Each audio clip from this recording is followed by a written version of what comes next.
touch with those spots for the finals. It should be okay now. Will Kelly just turns it over in the middle of the ground. And so the Giants will be able to head inside 50. Pack forms, big fly, good mark by Wade Dirksen. So the Giants hopefully everything's going off to a strong start here at the AIA Centre. They have a chance to get themselves on the board within the first minute of the match. Dirksen's had a really strong VFL season so far. He's already kicked the 8 goals and has been a really dangerous option up forward. So goes around the body and splits the middle for the Giants. That's the first goal on the board. The Giants lead by 6. So that's his 9th of the season. Again, he's one of those AFL listed players who, you know, is playing his trade until he's able to come up to senior level. Obviously, the Giants have quite a few differing options in that forward line. So really, really strong performance from him. That mark was pretty phenomenal, especially straight off the bat. But also going back to Gilby, who intercepted that ball from Collingwood, you know, just outside 50 and was able to put it to the right spot for him. So it's a good connection between midfield and forward there. Something that I think a lot of teams struggle with. It's probably the last piece of the puzzle for a lot of teams, but it's a good early sign for GWS. So umpire just setting himself for that bounce as we get back underway. Begg and Briggs in the centre. Briggs now forced to tackle, and that was a strong tackle from Kieran Briggs to force another stoppage in the centre of the AIA Centre. And then we should Wade Dirksen, the goal kicker early here as Briggs sends it back inside 50, gets over the top. Collingwood defence just put under pressure. Jake Riccardi just spears it through the middle for 2 in 2 minutes for the Giants. They've gotten off to a hot start here at the AIA Centre. Again, we go back to those many options that the Giants have in that forward line, and Riccardi is the other one that we hadn't even mentioned yet. He's kicked bags of 4 in a couple of games already this year, and he's so dangerous not only in the air to take those contested marks, but then we just saw then at ground level how dangerous he can be there as well. So that Collingwood defence is already under a little bit of pressure. They gave up a few goals early against Williamstown as well last week in the tough conditions at the DSV Stadium. So they'll have to try and claw their way back into this one at the Pies, but it's been all Giants early. We haven't seen the ball go inside Collingwood's forward half yet. Only early though, as Begg this time wins the tap down. Handball comes out the way of Clark. Lost his footing though. Callie did well to keep his. Goes his own, sends it inside 50. Pack forms. Wilson couldn't take it. Kick by Glover around the body. Just away to the left, so Collingwood registered their first score behind. What the Pies need to do here is now not allowed any sort of slingshot play out of defence for GWS. They really need to trap it in that forward half, create repeat opportunities, and really put pressure on that defensive line, make them defend, don't let them attack out of that back half. So Giants, they're going to send it along to the outer wing. Ryan was there for the Pies. Got the handball to Carmichael. Allen goes back to Ryan. The fumble put him under pressure. Now Gilby finds his way through traffic. Chain of hands ends with McCaffrey. Has some time and space. The bounce just came back up to him. Inside 50 go the Giants. Riccardi through his fingers. Callie doing some work in defence for the Magpies. Jetta goes the handball wide. Here they work their way out of defence. The Pies kick. Pinpoint. If you guys are in the chat, make sure to let me know if you guys are. So here's Tom Wilson calling it here on the broadcast having some side. technical difficulties. They're going to work it through the middle through Neville Jetta. Now they work it wide to Callie on the broadcast side, just through his fingers. McMullen now with the pressure. Dispossesses Callie. Callie does well for the second effort. High ball to half forward. Punch came from O'Connor. Now McRae over to Wilson. Invited the tackle. Draper. He puts on the pressure and it was a hold. So free kick for the Giants. Going to McMullen. He works it short to Shaw. Now Dirksen. Already kicked a goal here at the AIA Centre. Goes to Ralston. Kick came off the side of the boot though, inside 50 out of bounds on the full. So Tomasello will bring the ball back in play for the Pies. The Giants really had no other option ahead of the play there. Collingwood had worked really hard to populate that defensive 50. So there wasn't an option other than that really narrow kick to the boundary, which obviously wasn't quite executed as preferred, but Collingwood did well to cover that defence just then. The work rate to get back, super important. So Packer players, Briggs got the fist on it, then the handball. Rouston was wrapped up by Jetta. Jetta were not letting him go, holding the football. So Neville Jetta up against his younger opponent, gets that ball back. Now plays it short to Draper. So the Pies just on half back here looking for their option to send it forward. Draper, short to McRae. Called to play on now, McRae. Alright. On that left. Alright, here we go. So obviously scores are obviously not in our favour Jetta, at the so we'll moment, have a ball up here on the broadcast 1 wing point Collingwood at to the AA Centre. 1.1 to Collingwood. Lucy Watkin and Gemma Bastiani 2 calling goals the action straight, for you on GWS afl.com.au and the AFL Live app. Gemma Bastiani on special comments. The Pies are trying really hard to make sure that they're using the width of the ground as well, but GWS have really tweaked to that, haven't allowed those options for that switch in play. So that's why the Pies are needing to go slower, because maybe those options aren't opening up as they usually would be, or they would want them to be. So Carmichael with the football now goes long to half forward. In fact, Big pack, no mark taken. Just slapping it around, trying to find an option. Fahey wrapped up immediately by Booth and Glover for a ball up right on the 50 for the Pies. Yet to kick a goal, the Magpies. Yeah, if you guys have any questions in the chat, feel free to put them in. I might actually lower. Went the tap behind the head, did well. Now Rouston goes up the line. Riccardi just worked out of it by Delaney. Wanted Tardrew, was pushed off it by Riccardi. Riccardi wrapped up by Delaney. Somehow got the handball away to McCaffrey. McCaffrey, though, was put under pressure. Kelly, he was then beset upon for a stoppage. Centre wing, the broadcast side of AIA Stadium. So who are the emergencies? Was it Trey? Trey Bianco. Bursting through, bustles through, got the hands free. I don't think Finn was. Oh, Begg. Can we see Begg at the moment? Cray doing a good job on him. And who was the fourth? fourth? Harrison. Another stoppage on the edge of the centre square. We should mention as well, pretty handy key defensive duo for GWS with Phil Davis and Lockie Keefe back there. So two very experienced defenders come on. down there for the Giants. We're still wrapped up go here. Bianco. Oh, on the edge of Reef. the centre square. So obviously, I already seen Begg, so Begg's not the sub. I'm pretty sure because I think someone was saying that they saw Fly talking to Reef yesterday for a fair bit, so I'm assuming Reef is going to be the sub. But normally you can tell, like, you know, at least who's not going to be the sub if they're going to be playing the VFL, obviously. So I've already seen Begg. This time a set shot for maybe the second of the day.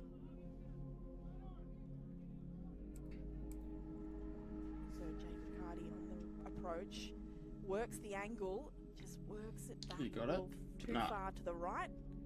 First blemish of the day for the Giants. Yeah, so I've seen Begg. So what's that? So I need to watch out for Reef, Roscoe, and Bianco. Is that Bianco there? No, I don't think so. Something that the Collingwood defenders need to be aware of, and can't play back shoulder because he'll do that to you. So whether you drop it, well, Begg's gone down. Okay, nobody's gotten up. Or something like that. Crook has gone down, but no, he gets up. Jeez, we're just having players just fall over. That's not a good sign. Collingwood defense worked it up to their forward side of the wing here, but Finn McRae was sitting at the bottom of that pack. Okay, who's going to get the ball here? Now Arlo Draper just couldn't get it away. Alright, here we go. Now with Trent Bianco. Oh, okay, there you go. Yeah, Bianco is playing, so it's option, and he's going to Reef send it inside forward 50. Pack flies. Glover got hands to Reef it. there? Tom Wilson out the back.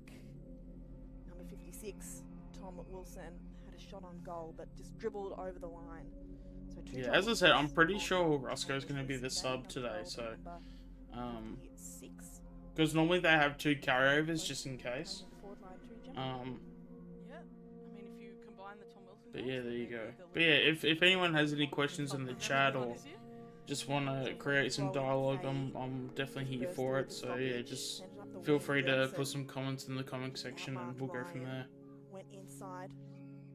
But yeah, Hathwaite now has it.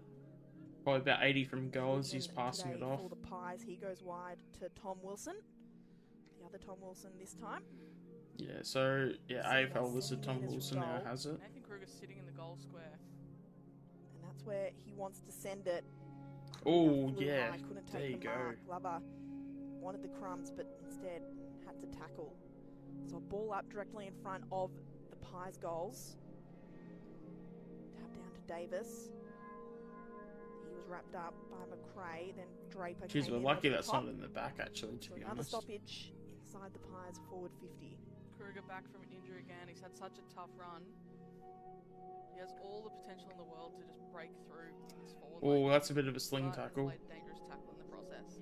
So, bit of a sling movement, that one that they're trying to get out of the game at the moment. So Crichton was dumped in the tackle. Don't know why he was on that. He seemed pretty angry and aggressive for that. Just surveying his options up the field. Every player pretty much in the center of the ground. Went for distance. Went a very long way. Now it's at center. Alright, now it's in defense. Tardru just trying to hustle Grzeski out of it. Now McCaffrey went the don't argue. It was stripped of the football. Dirksen come on, Pies. Through the Bianco tackle. Bianco now Bianco done well. Merle did very well there. Hands now through the middle. Ends with Draper. Took on the tackler. Looks like Finn actually. Is it Draper or is that Finn? For both sides to contend with here. So Bianco's interesting to watch at these stoppages. He sits back off them and it looks like the Pies are trying to exit out of the back of the stoppage, get it into his hands to then propel it forward, which is exactly what they've done here. Come on. Go on, Bianco. Propel through Bianco. His kick go directly to Anderson of the Giants on half back. He's got Gilby. Now Gilby wants to go short to McMullen. Charging out hard was Riccardi. Popped up off his chest and managed to grab it with one hand. Telling his forwards to go long, opts for the pocket. Just slips through the fingers of Grzeski. There's what we talked about just there. Will Kelly trying to be that supporting defender across the front of Riccardi. Wasn't able to get there just in time, but they are really cautious. Actually, I'll get the VFL app up so we can get some stats going. It's about sacrificing someone from the mid who's really aware of what's happening in order to do that as well. So, throw in from the pocket for the Giants. Allen just ran off without the footy. Begg came in for a bump. Bianco leading up with 6 disposals at the moment. There you go. Inside the Giants forward 50, and we'll have another stoppage. Wade Dirks and Jake Riccardi, the 2 goal kickers so far for the Giants. Collingwood yet to kick a goal in this matchup. Bianco got it out of the stoppage. Got it to Carmichael. Stabs at the kick, looking for Kruger. Need to take that, Krugs. Phil Davis just got away. Now Faye in the middle of the ground and Wilson. They battle for the football. Jetta is there for the option. Had to turn tackler. Umpire will break this one up. So the Giants, I don't know whether it's them dropping extra. I don't think it's them dropping extras behind the ball. They're just maintaining that structure, whereas the Pies are coming up to the play a little bit more, which means that Phil Davis and someone else are able to come in. Is there something that's like happening that I'm not aware of? They do try to go fast as they just did. They are kicking to an out number, which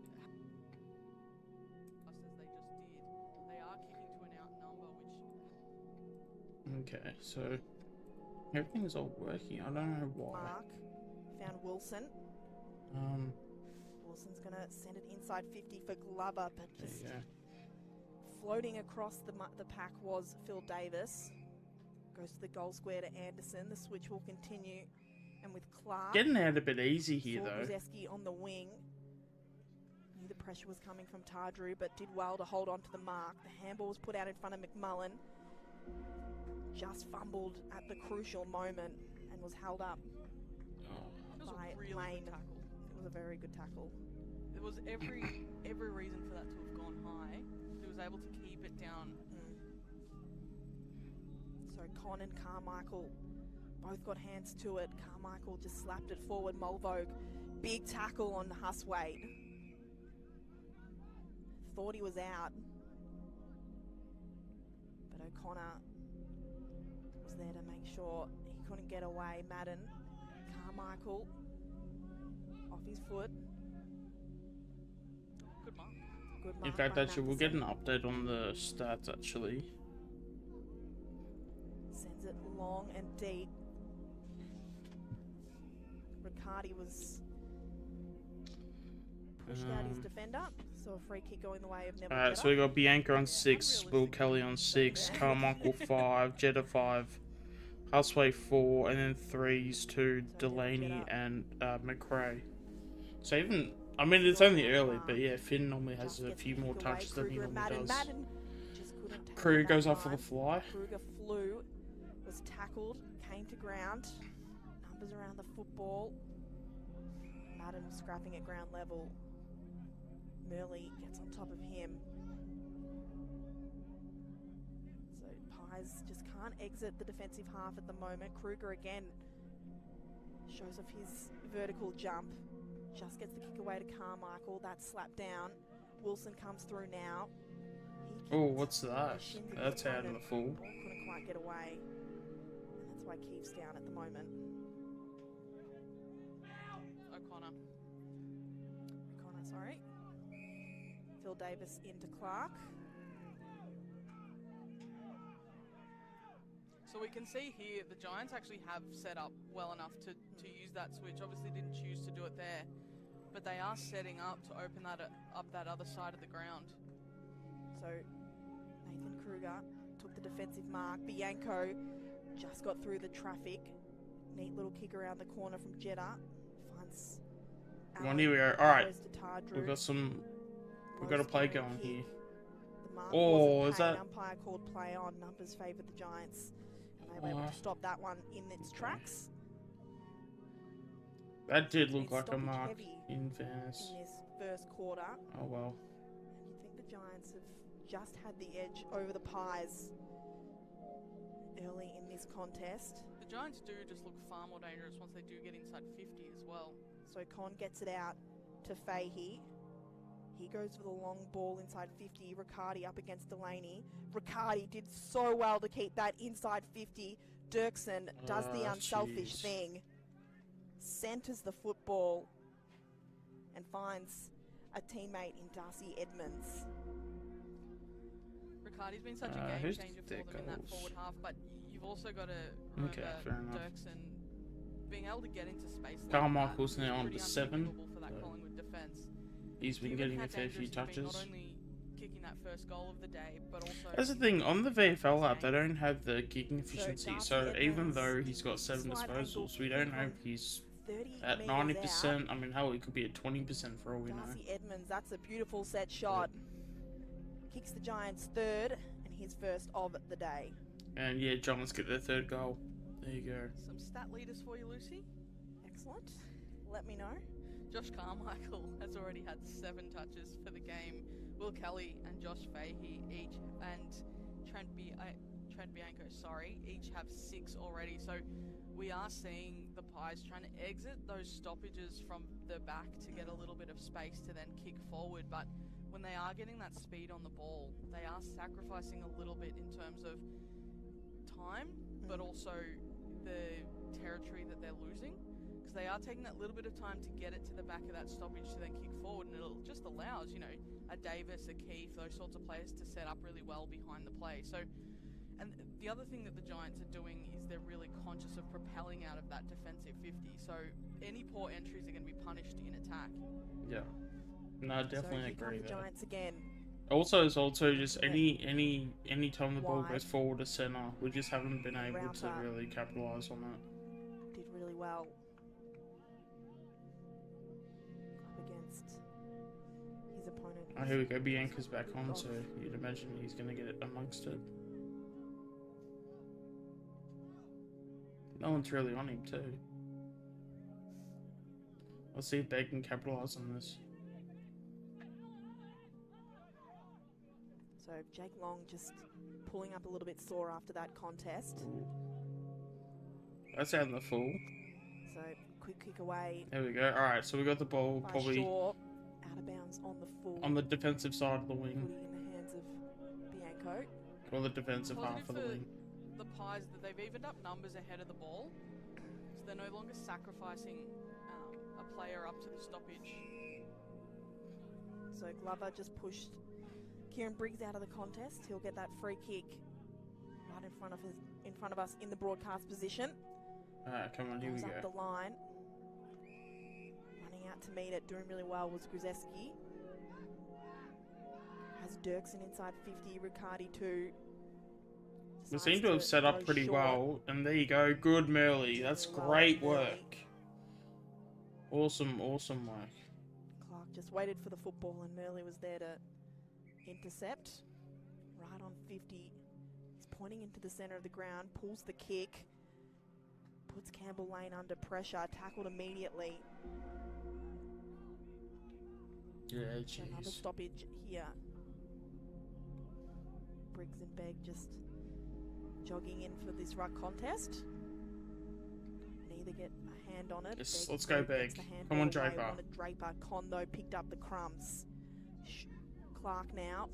His handball. Couldn't find the target. Draper kicks it into the middle of the ground for Harrison. The Pies looking to move the football quickly. The kick to centre half forward was picked off by Hebron. So short he goes.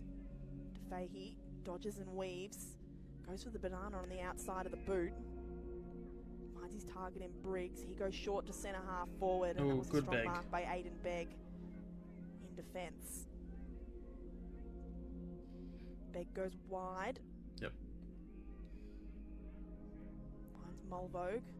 So this is where we have our issues right about here. Oh, there we go. It's a good hit. Got numbers here, the Pies. Come on, Carmichael, find someone. Long kick, couldn't take the mark. Tremosello had to tackle. Yeah, that's where we have our biggest issues. The connection from the half forward, from the midst of the forwards. For the Pies, punched away, back the way of Lane. He's got another opportunity to put inside 50. Gets the handball to Come on, Finn, find a target, mate. Come on. Chip ball inside 50. Straight to the opposition. Just goes for distance up the middle of the ground. Begg gets the handballs to Mulvogue. McRae back to Begg on the edge of the square. Come on, Begg, come on. Just chips the kick inside 50. And Tom Wilson takes the mark. That was a really smart play from Begg. That was really good from him. The willingness to intercept and repeatedly put that Giants defence under pressure when they weren't able to set up in the way we know that they want to. Is this, I believe this is the Tom Wilson, like the VFL Tom Wilson. Just really smart and desperate footy. So Tom Wilson. Yep, there you go. This is Myrtleford's Tom Wilson. He's got the ball in his hands. And the opportunity to kick the Pies first. Kicks from right on 50. Distance. And he's... the issue here. Punched away for another behind. Yep. Couldn't get the distance Pies. there. It's 1 goal 3 for him for this season so far in his 6th game. GWS leading by 17 points. You mentioned earlier, Luce, that the game has been pretty stoppage heavy, and the Giants' rucks of Madden and Briggs have really dominated the hit-outs. Okay, we just got to make sure we lock it in.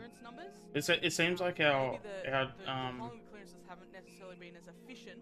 I mean, they are getting it out fairly easy, but there is a little bit of resistance. But there you go, there's Jetta. Neville Jetta takes the defensive mark, had the time to shield the sun from his eyes and take the mark all while he was still in the air. He does have many games at senior levels experience. So Neville Jetta showing off his experience, goes long. Nathan Kruger was sitting in the middle of 3 Giants, and it was the Giants that won out on that occasion. Fahey goes wide, wants Gilby. Great switching kick, wants to play on. Does. Handball over the top to Edmonds. Stops and props and sends a short ball to McMullen. Darcy Edmonds, was he in the last draft that we had last year? The ball in long, and Madden. That name feels very recent. Out into the leading lane and just take the ball on his chest. Another opportunity for the Giants to kick a goal in this first quarter. So often we're seeing the Pies kicking to a 2-on-1 or a contested situation whereas the Giants are just picking those options out. So Madden wastes no time with the run-up. Spears the kick directly through the middle. Giants lead. And there you go, by Giants have 23 another points. goal there. So that's 4-1, 25 to 2 points to making, but then to Collingwood. Skill to execute those decisions that are being made. So because the Pies are constantly under pressure, winning it back at the half back, and then stopping to try and pick an option ahead of play, they are kicking to those 2-on-1s or that contested situation we saw before when he was outmarked. Nathan Kruger looked. Yeah. If you guys have any questions, feel free to put them in the chat, and I'll obviously get to them when you guys put them in the chat, and yeah, we'll just go from there. But so far hasn't been the greatest of starts, but I mean, yeah, I mean, at the end of the day, what can you do really? Whereas the Giants are finding those leading players, especially when they're going inside 50, or they're moving it to the open side to give themselves a little bit of space and time to make those choices, and then to be able to hit those kicks really well. So back into Here we go, Finn's got it. Oh, are we getting a center clearance? Yeah, it looks like it. Draper. Come on, Draper. Dodge and weave through a little bit of traffic. McRae with the clever yeah, that was good from Finn. To Booth. Is that downfield? Called a free kick. Yeah, it looks like it's downfield. It looks like we're gonna have a shot on goal. So downfield free kick. Yep, to Glover. Booth there you go. Let's the go. Football as he kicked it. So Glover directly in front. Come on, mate. Will be the recipient. You would think he wouldn't have any issue with this one, and he puts. He's got it. Let's on go. Sam Glover. All right, let's start. Let's. I mean, there's 20. It says 26 minutes. So pretty efficient in front of goal. The umpire did initially signal that it was a Giant. Yeah. So if we can get, like, you'd think there'd be another, you know, what, 2 minutes? Those are the free kicks If we get another goal, make it a 2 goals to 4 goal quarter, then we've definitely, in terms of, like, you know, having the Giants kick 4 goals in the quarter, at least that's something to hold your hat on. To yeah. A little bit of frustration that comes out, then gives up the first goal. Because then at that point it's only like what 2 goals difference, and then you can work with that. A great season in front of goal, so strong start for him. So that's the first goal for the Pies of the day. That GWS lead back down to 17 points. Come on, Biggie. Big bounce from the umpire in the middle. This time, clearance through Crichton of the Giants. All right, come on, Taju, you got this. Really hard to get there at half back. Couldn't quite make it. Now the Collingwood defence. Come on, Lucky. You got this, mate. He's going to kick it up the line. Great size kick. Just took the footy. Why couldn't you just goes back to Kruger? Why couldn't you just take the mark, Kruger? And Kruger just. Jeez, that's definitely a kick off. Definitely. That's probably something I reckon we've actually missed. I reckon too, is like really long kicks.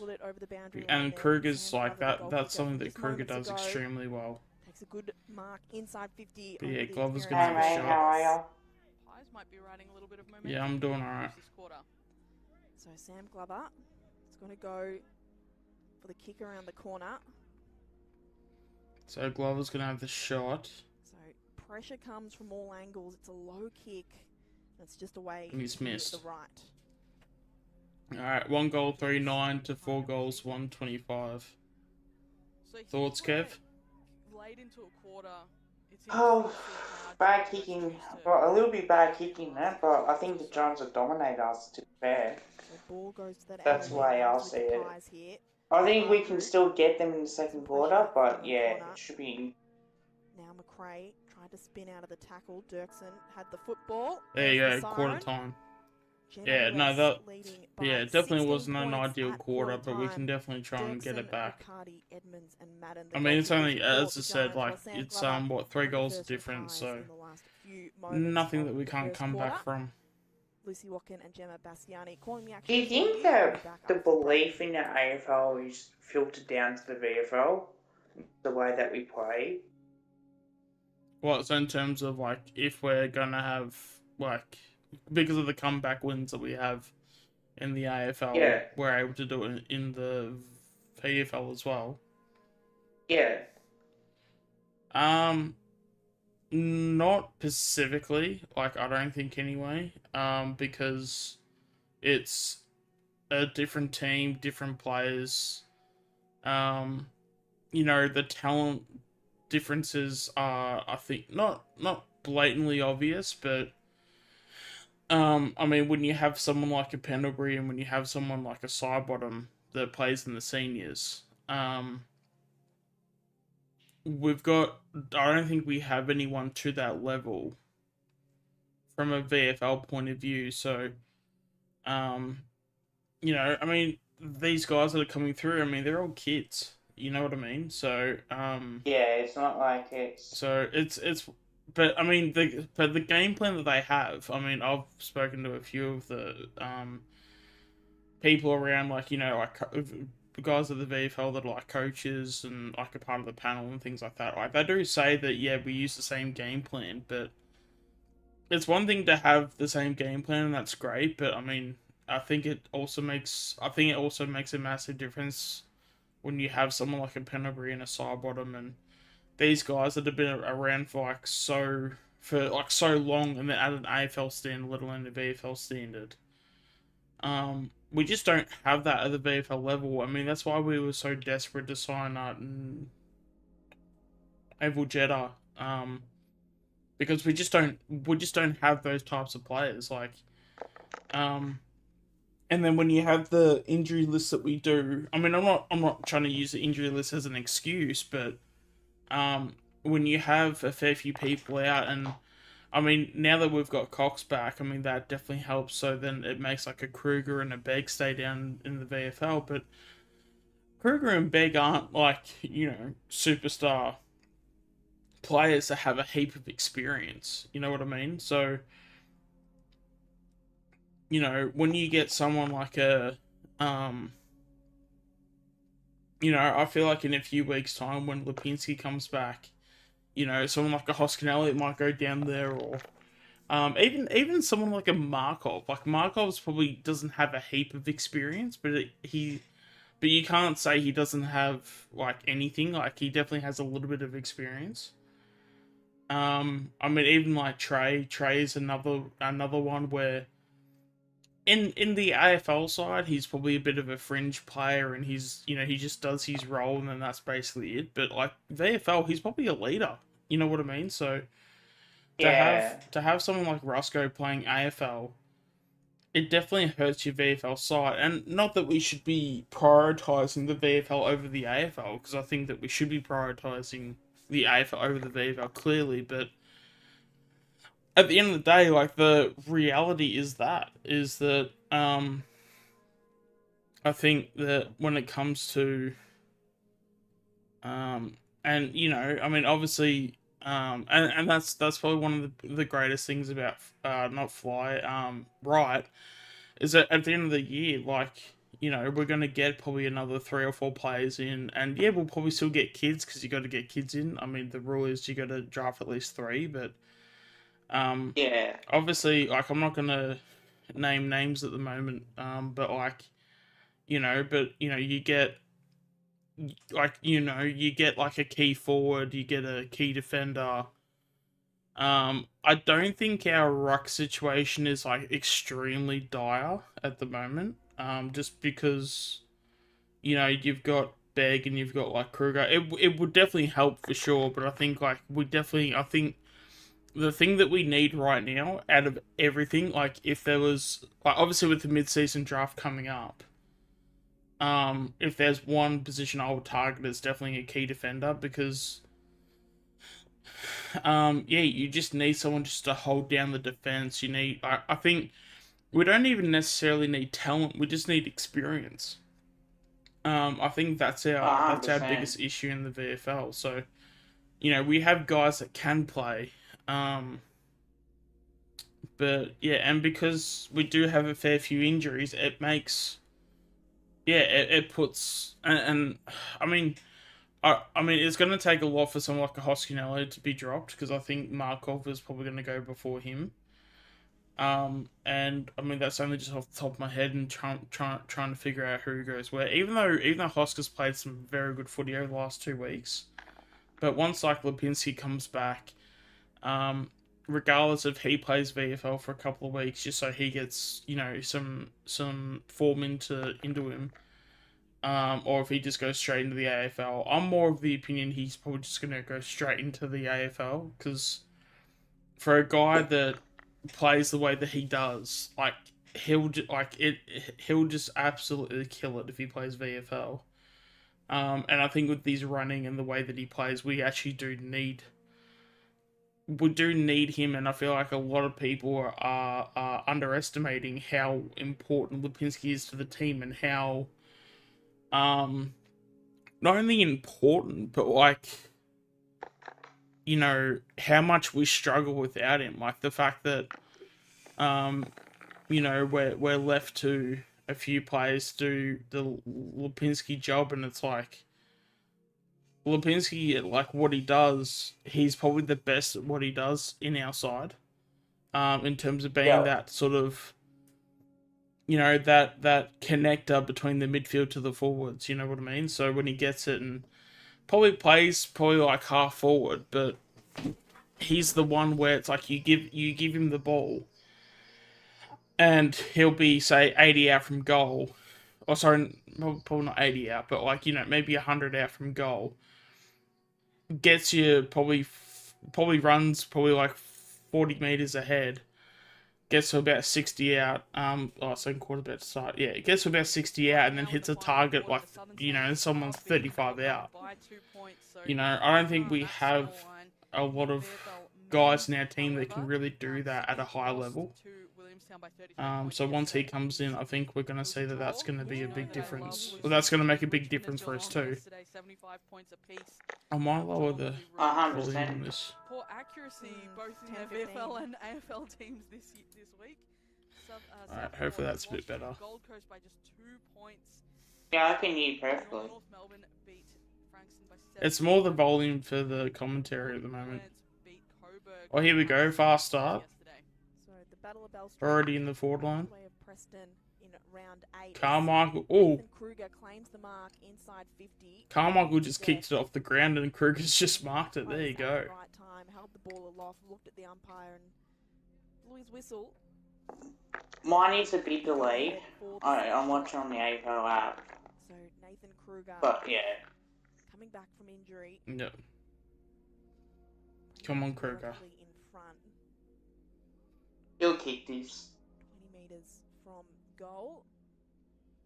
Come on, mate. So Nathan Kruger to get the Pies a goal with. Yeah, that looks good. Yep, there you go. He's got it. Makes no mistake.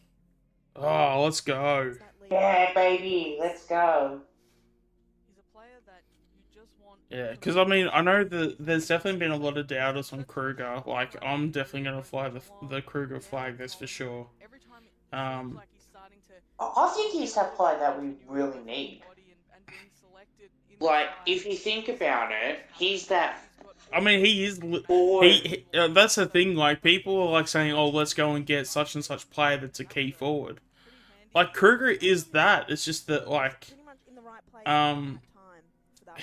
but because he's had the history that he's had, like, it just sucks. But like, I know for a fact, like, when he gets his body right and he's injury free, like, he is as important as anybody in this, like, on this list. Like, you know, like, in terms of, like, the way he plays, like, he is every bit of a Travis Cloak. I mean, obviously, when it comes to comparisons, you're not going to probably have too many players that are going to be, like, a spitting image of a player.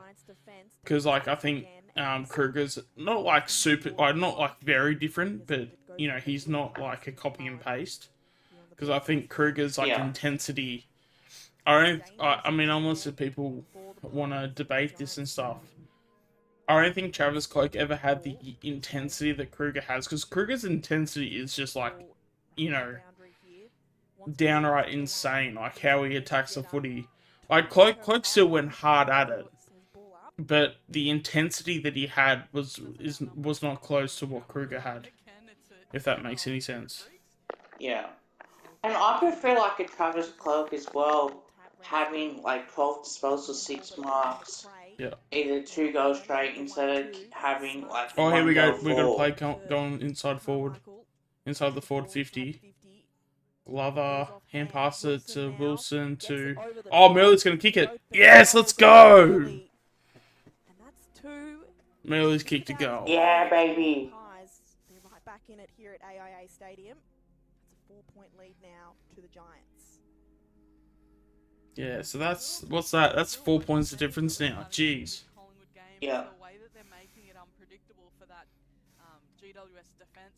And they're I don't know if you like, you know, in terms of like how they're playing too, they're very trying to think of what the word is. I guess they're kind of like unpredictable in a sense.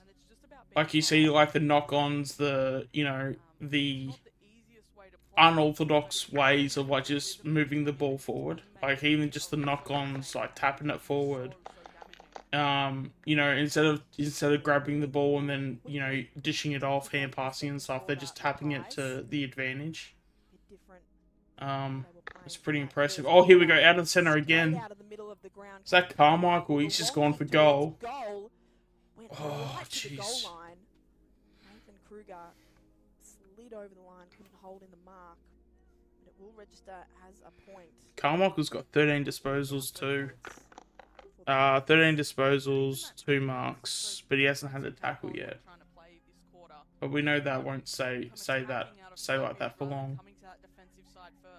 So Delaney now high kick inside. Come on, Kruger, it's yours. This one got a hand to it, but slapped it towards the safety of the boundary. There'll be a throw up in that right pocket. A lot of numbers in that forward 50. Yeah, because it is one of those things, like, I'm not going to sit here and say that, like, even though I feel like when it comes to Kruger's best, he is definitely a part of our best 22, but that's always the biggest question, is that, and maybe it is one of those things that maybe we just got to write off Kruger for the rest of the year, in terms of just have him in the VFL, just get him playing continuous footy. Even if it's at not like even if the intensity is not too high because it's like VFL standard, I feel like at least getting the footy into him, that's gonna do well for his future rather than having what's the word, like having him play AFL and then just breaking down all the time. Finds Carmichael. Because I feel like his future is far more important than this current season. Forced to tackle. And now a ball up. Carmichael's up to 13 disposals. He's really been that architect out of the middle for the Carmichael's on 14 disposals. I'll go through just the disposals as well too. Carmichael 14, as I just said. Bianco 9, Finlay McRae 8, Draper 7, Kelly 7. Aiden Begg 6, Housewaite 6, Neville Jetta 6, and Chad Mulgrove 6. And then to finish it off with the 5s, Campbell Lane 5, Merley 5, and Tardru 5. Because I'm not going to go through the whole entire list in terms of who's got disposals. That's it. I'm not going to like go down all the way down the list and say that. Actually, I will say Ed Allen's only got the 2 disposals.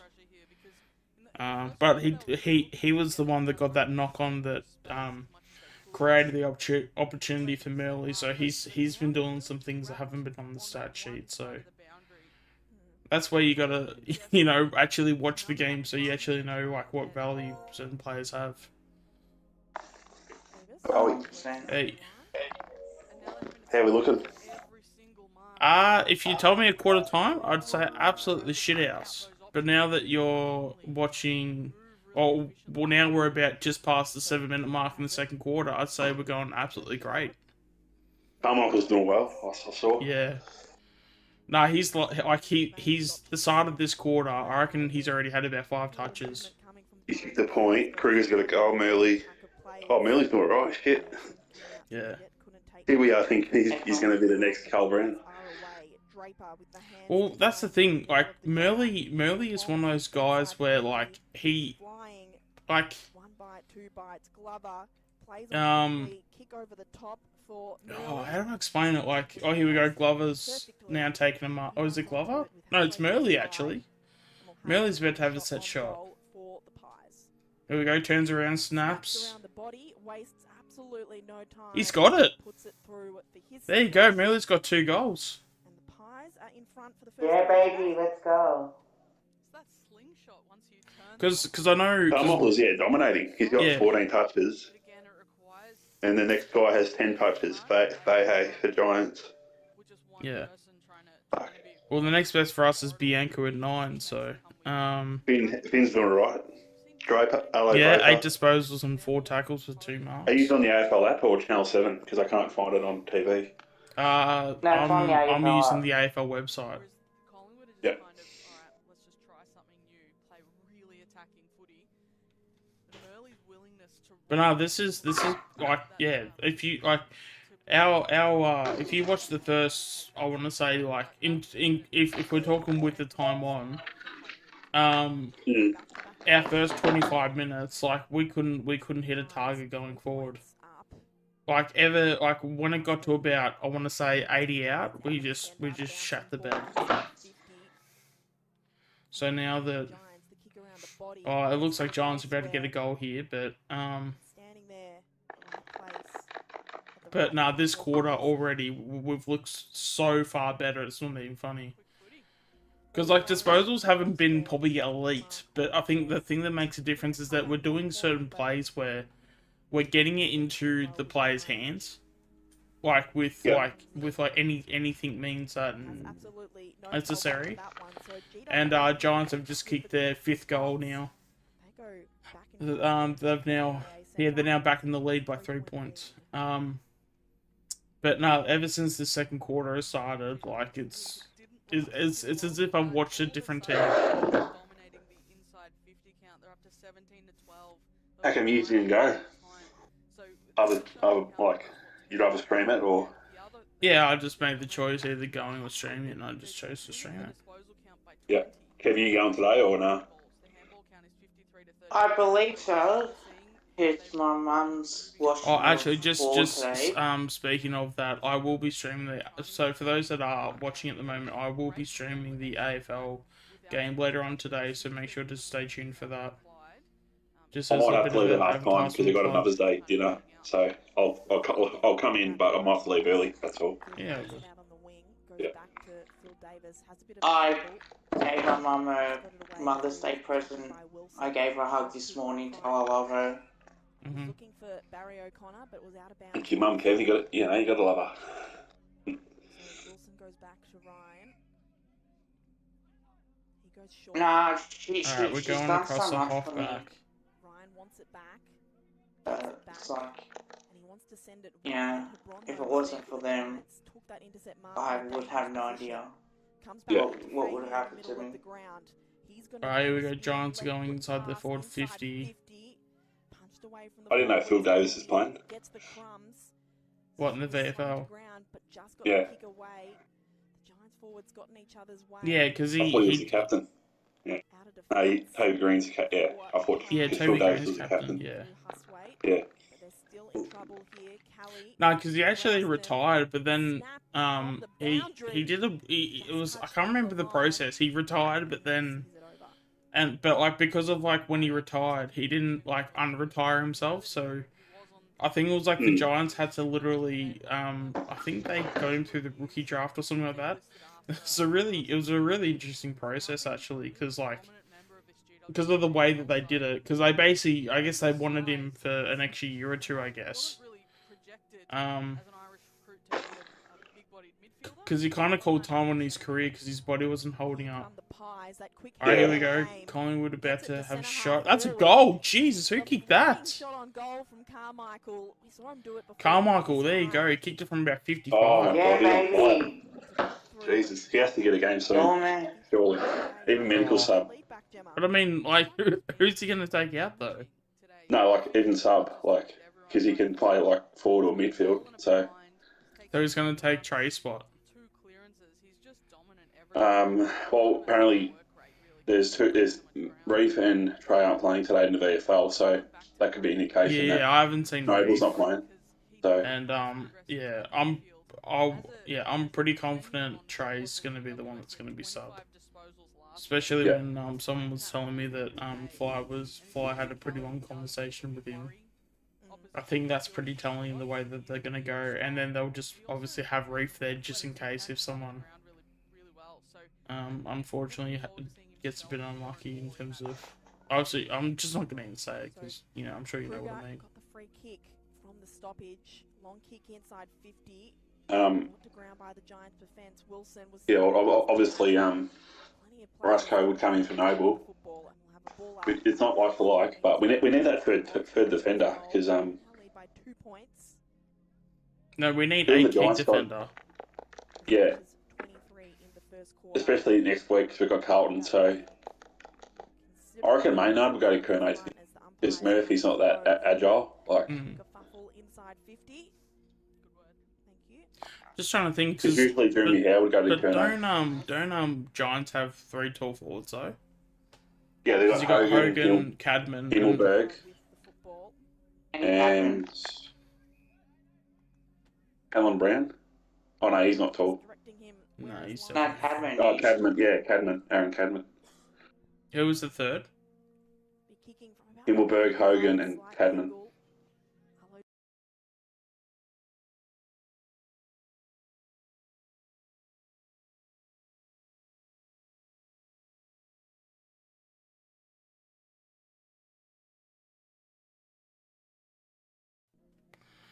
Oh god. Are you guys able to hear me? Yeah. Yeah, I can hear you. Oh, Cardi's in Adelaide today, Kev. Yeah, saying that. Seen his live on Insta. Okay. Alright, there we go, I'm back. I had that little thing where my computer completely just freezed up on me, so I should be back now. On the broadcast position. So umpire sets himself. Ball comes back in. Big and Madden. Slap down. Carmichael tries to punch it forward. Alright, here we go. So ball's on the wing at the moment. One tackle. Kick around the body. Wasn't good, but Crichton did well. Faye couldn't see the defence coming. Couldn't take the mark. Tardrew somehow got it out. Slapped forward by Wilson. Carmichael gets it to Harrison. Oh, Harrison has a shot. This looks alright, actually. He's got it. There we go. Harvey Harrison with the goal. Harvey Harrison. Another flying shot from the Pies. I'm telling you now, that dude's going to be a jet. And they've got a 9-point lead. This is good signs, actually, because, shows we've got Murley and I'm telling you now, if you watched the first quarter and then just left, you would have been in, like, the worst mood of all time, I swear. We were playing shocking footy in the first quarter, and then all of a sudden the second quarter started. I mean, we did finish off the first quarter with a goal, but it wasn't like, but the goal even wasn't really nothing like too special.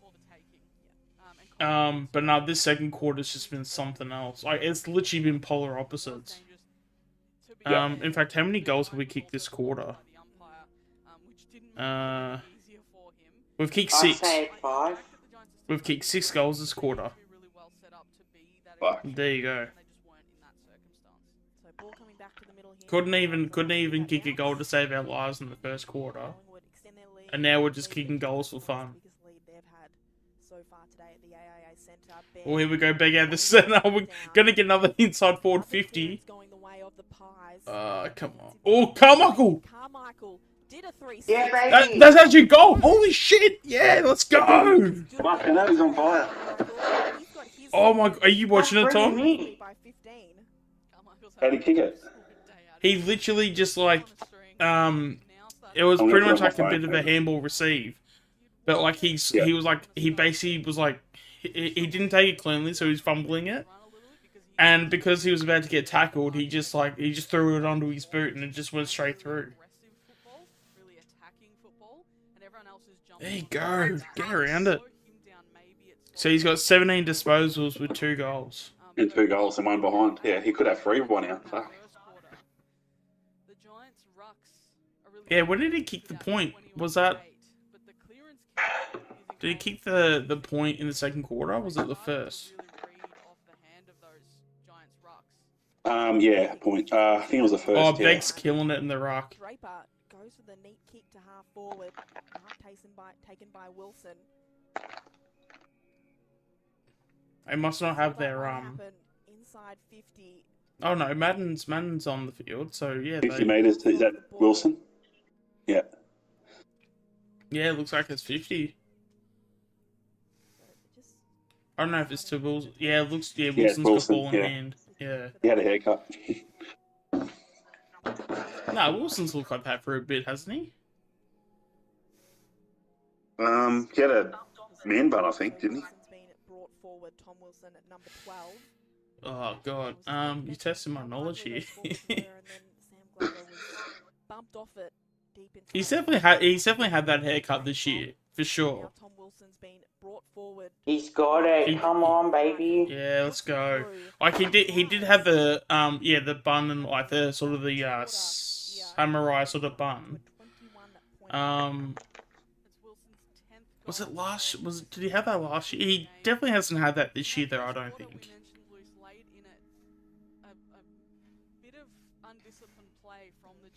But yeah, we're now from, as I said, from hardly kicking a goal in the first quarter.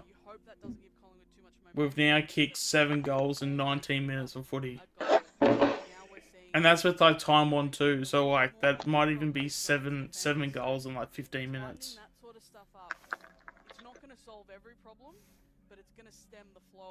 I'm coming equal second in Pommy's tipping comp as well. Oh, there you go. Nice. Well on top. Big I got tap. 2 fucking wrong. Here we go, Finn, another inside forward 50. Who's this? Murley. I probably should ask him what the prize is, I forgot. 6 out of 7 in tips this week, thanks to Flag Mantle. Well, yeah, well there you go. So first $600. If I win it, I get $600 from Pommy. How much? 600. Second 300. Third 100. Damn, I should have signed up. $50. So if I finish third, I get $50 out of it. If you finish third. Oh, because it's 100. So you'd have $50 profit. I get my money back as well as $50. Yeah. It's usually if you finish last, you get your money back anyway. I'm pretty sure. Yeah. I need to do tipping. I'll do it next year. I haven't really taken much notice. Tipping coaches, I've sort of given up on it, to be honest. I tried to be prepared for the first round, and then I can't remember what happened that week, but I had like the busiest week of all time, and then I completely forgot to like update my teams, because I had a whole bunch of like rookies and things like that. I probably would have had a half decent team too, if I'd only just taken out maybe say half a dozen players and swapped them with people that were gonna play. And I think I actually got, I want to say I got 1,600 in the first week, but I only had like 14 players play or something like that, or like 12, somewhere between 12 to 14 players play. So I actually would have actually been alright. But it is what it is. I'm more focused on tipping at the moment, more than Civic Coach. Because I tipped the doggies last night, got that right. Yes, so did I. Yeah, no, I'm definitely gonna make sure I focus on it next year, and just as a teaser, I guess, I'm gonna definitely make content on it too. I might actually, huh? Yeah. Oh, you win. You go. Oh yeah, I was just gonna say that. Even though I'm not probably gonna join any comps this year, but I still might make just tipping videos anyway. So I might just make a video where I just go, hey, here are my thoughts, take it or leave it, Not going to be doing it anywhere official, but at least at the end of the day, it's content to be made. So, and I'm sure people wouldn't mind like hearing my thoughts or... Civic Coach, you get, 50 grand if you win the whole thing, but 9 times out of 10, you just join the comp for the fun of it, because you don't know Yeah. Oh, I'm definitely not gonna win it. There's no chance in hell. I would win a competition like that. Unless you're like you're one-eyed bloody, you sit on it all day, just studying trades and all that. I'm good. Yeah. I'm good with that. Second goal of the day. That floater straight through the goals. Nah, but just from a content point of view, I might drop a tipping video during the week and a few other things. Because I do have a few things in the works at the moment in terms of like what I want to do with the channel. Because at the moment it's just been a live stream chat. Like I just live stream the games each week, and I want the channel to be far more than that. So that change is coming at some point. I don't know when and where, but it will be. That change will be happening very soon. And in terms of I feel like the quality and the quantity of the content is you're gonna see a dramatic difference pretty soon. Yeah. Delaney flew high, couldn't take the mark. Ball comes off hands. Sabron turns tackler, holds it up in the pocket. Which I don't even think like I would even need to even really put that much. Like I mean, obviously, like I don't want to say this like demeanor anyone else or whatever, because I know a lot of people do work hard in this community to create content. But I do feel like I can make some content that like I feel like is very achievable. I just gotta make sure I commit to it all. So we'll see how it all goes. Oh, Harvey Harrison. Yeah, we're coming out of defence now. Drops it short for Huswaite.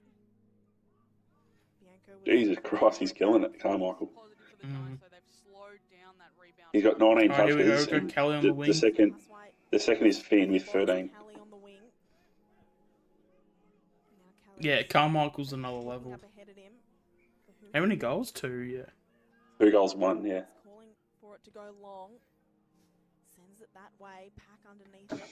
I'm back, guys. Just have to charge my iPad. Snaps it on the left foot. Bounces towards goal. There we go. Got another goal. Harrison has his second. Harrison's got 2. So what's that? So Harrison's got 2. Merley's got 2, and Carmichael's got 2. And then you got singles to Glover, Kruger, Wilson, and that's the AFL Wilson. I'm pretty sure I don't need to mention that, do I? I think if I'm talking about Tom Wilson, most people would know AFL. If I talk about the AFL Wilson, like people are gonna probably assume that's gonna be the one I'll be talking about. Yeah. Yeah, you think so? Yeah. If the other Wilson comes up, I'll then mention I'll mention it's the VFL Wilson. But if not, I'll just always assume it's the AFL one. Yeah. I reckon that's probably the easiest way to go about it. Yeah, how many points? We're what? 20? Is it 21? 21. Jesus. We're not even at half time yet. 60. I know, right? Fuck no. Like if you had told me, like I'm not even joking. If you had told me at quarter time that we'd be up by how many points were we up? 21. Yeah, if you told me that we would be up by 21 points at half time, I would have probably laughed and I would like, yeah, okay, cool, whatever. Like, and then also told me that we also would have had an 8-goal quarter. Yeah, no, I definitely wouldn't have taken you seriously. I got a question for you. What's up? Are you confident of next week, regardless of the result against Johns today? Wait, what? It's a Carlton game. With the form Carlton's in, if we lose today, are you still confident? Kev, how come we're focusing on Carlton? We can't be talking about your favourite team all the time. I'm asking you, are you confident of next week's game, regardless of the result for today's game? Are you talking about both AFL games? So the Giants game today for the AFL and then the Carlton game next week? Yes. I mean, I personally, I think we'll just beat the Giants. Like, I don't know if it's going to be a goes to the hot spot. if it's going to be like a big win. Wait, is that another goal? That's a goal. Who's kicked that? Is that Booth? Came through Booth. Yeah. Looks like, yeah. I don't know about you guys, but I'm actually worried about playing West Coast because you know how we go against bottom teams. They always turn up against us. I don't know what it is, but yeah, as much as I think we should beat West Coast, I think that we could could win that by 80 plus. But you know what I mean? Like every freaking time we play a bottom team, they turn up against us. Mm.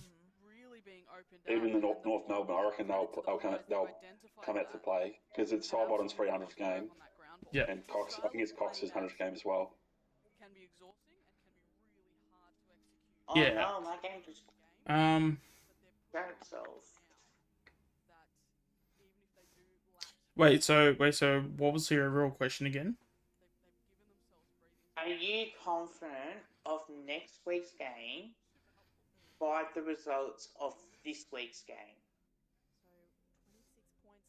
Well, I'm not. In fairness, I'm not even really focusing on Carlton that much because we still haven't played the Giants yet. So I'm definitely far more focused on the Giants today rather than Carlton next week.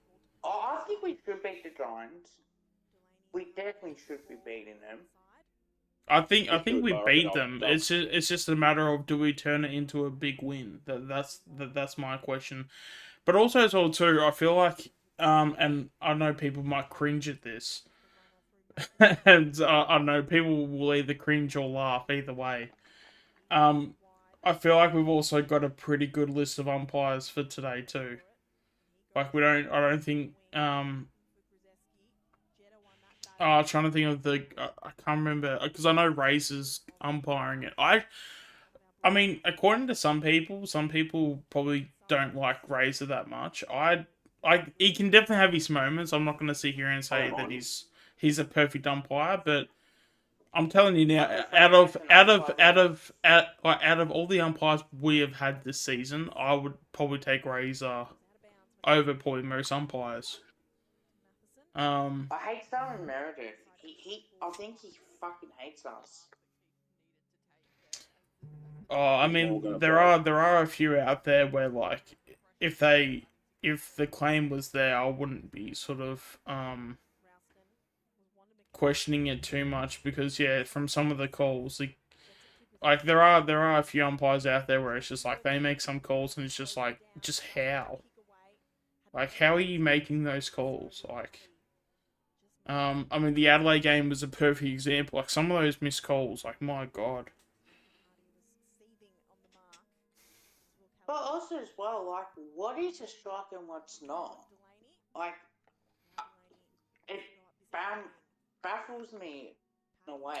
When it comes to things like that, when it comes to things like that, I'd rather just avoid the conversation because regardless of whatever we come up with, the AFL is going to change the definition of it anyway within a week or two. So discussing whatever the definitions of what certain things are, like the AFL are going to make up their own crap as they go along anyway. So there's really no point even discussing it in, at least in my personal opinion.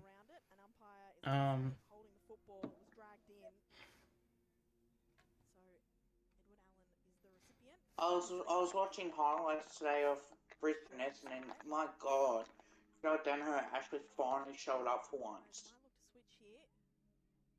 against his former side. It's like, why doesn't he do this every week? But then again, he does it against us. Carlton could lose the next 4 games actually because they got us, Sydney. They could beat Sydney, Melbourne, and Essendon. Essendon's a tough one. I mean, I think the thing with Essendon, I think that they're very well coached. Because that's the thing, you got to look at system and talent.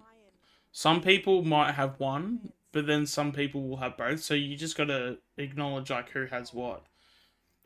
Essendon don't necessarily have, in terms of, and when I say talent, I'm meaning like more top end talent in terms of an overall 22 in the competition as a whole. I don't think that they have the best 22 when it comes to talent. But the one thing that Brad Scott has done straight away is that he's actually given Essendon structure. He's given them structure and a system. So even though that their list may not be... And mind you, they do have certain players that are actually fairly talented. Like, I feel like, you know, like a Kyle Langford, like, I reckon he's super underrated for what he does. And then there's, like, a few others in that Essendon camp. So it's that thing of, like, you know, what's going to win out on the day? Is it the talent or is it the system? You know what I mean? So you can have a team where it's like all the guys are talented, but, you know, at the end of the day, because I think either can win on the day, but, like, you know, you just got to think what's, like, who has the stronger of the two, if that makes any sense. Yeah. So one thing I'll say about Essendon as well, I think getting Brad Scott is the best thing that's ever happened to him. I mean, yeah, but that's the thing though. I've said it for the longest time. Like, if you've got me to make a choice, like if I had to make a choice between the two Scotts, I'm taking Brad Scott every day of the week. Yeah. Because even though, and I'm not going to sit here and say Chris Scott's like a bad coach or whatever, but the thing is that Brad Scott has taken teams to where they are, and he's had horrible lists. Like, the teams that he had at North Melbourne were shocking. Like, or not shocking, but, like, in terms of what he had and where he got them to, they had no right to be as good as they were. And he got into a prelim twice with the shit list, but yeah. In terms of what they were and where they finished, they definitely are. Like, they overachieved most years. But that's the thing, like, that's the sign of a good coach. Like, you know, some people can, like, look, like, can take away from that being like, as, like, you know, that's me shitting on Essendon or shitting on Brad Scott. It's like, no, that's actually a compliment, if anything. Because if you've got no talent on your list and you're taking them to, you know, prelims, that shows how good your coach is. like, you know what I mean? Like, you know, and I do think he's a better coach than Ben Rodden. I don't think Ben Rodden is the right coach for Essendon. I just don't think that. Yeah, but I mean, you gotta look at the fact that how much experience does Brad Scott have as a coach, and then also as well the amount of times he was, you know, on a coaching panel at, like, other clubs too. I mean, that's one of the reasons why I rate Fly so much. Is not only is he a great coach, but he's done the hard yards. Like, Brad Scott has also done the hard yards too. Like, you know, Brad Scott's not like the yeah. It's like the fact that people don't rate Brad Scott, like, it's absolutely crazy to me. Like, because also as well, and then you have the people that then say that they rate Chris Scott over Brad, and it's like, well, I guarantee you, if you give Brad Scott the list that Chris had, he would have made Geelong far more successful than what Chris could have ever have done. Because if Brad Scott ever had talent on his list, he would have done so much better. Like, 100%. 100%. And it's like, and people come at me for saying that I don't think Damien Hardwick's a good coach. I don't think that. Same thing with Nathan Buckley. They're not good coaches. Since when have you been saying that? I think you said it first, haven't you? Yeah, but since when have you been saying it? Well, you said it more than I have. So you're saying, you're just taking things that I say and using them as your own. Are you just confirming that now? I'm not using them as my own. It's just that I think we've... Well, you just confirmed that, like, I'd said it before and now you're running with it and taking it. I'm not, like, taking it as my own, but I think with the game plan that he's had... You learn from up above. I might have to call in. I might have to call in the third umpire on this one. I reckon. But if you look at Lee Matthews' game plan in like early 2000s, it doesn't work with Michael Voss. Like this how would you say how would you say it? This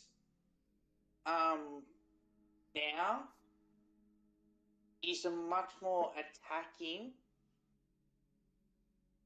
compared to the era that Michael Voss played, the era of when when Clarkson won that premiership in 2008, it was the Clarkson stuff. Then you had St Kilda taking up another level in 2009. We did it in 2010.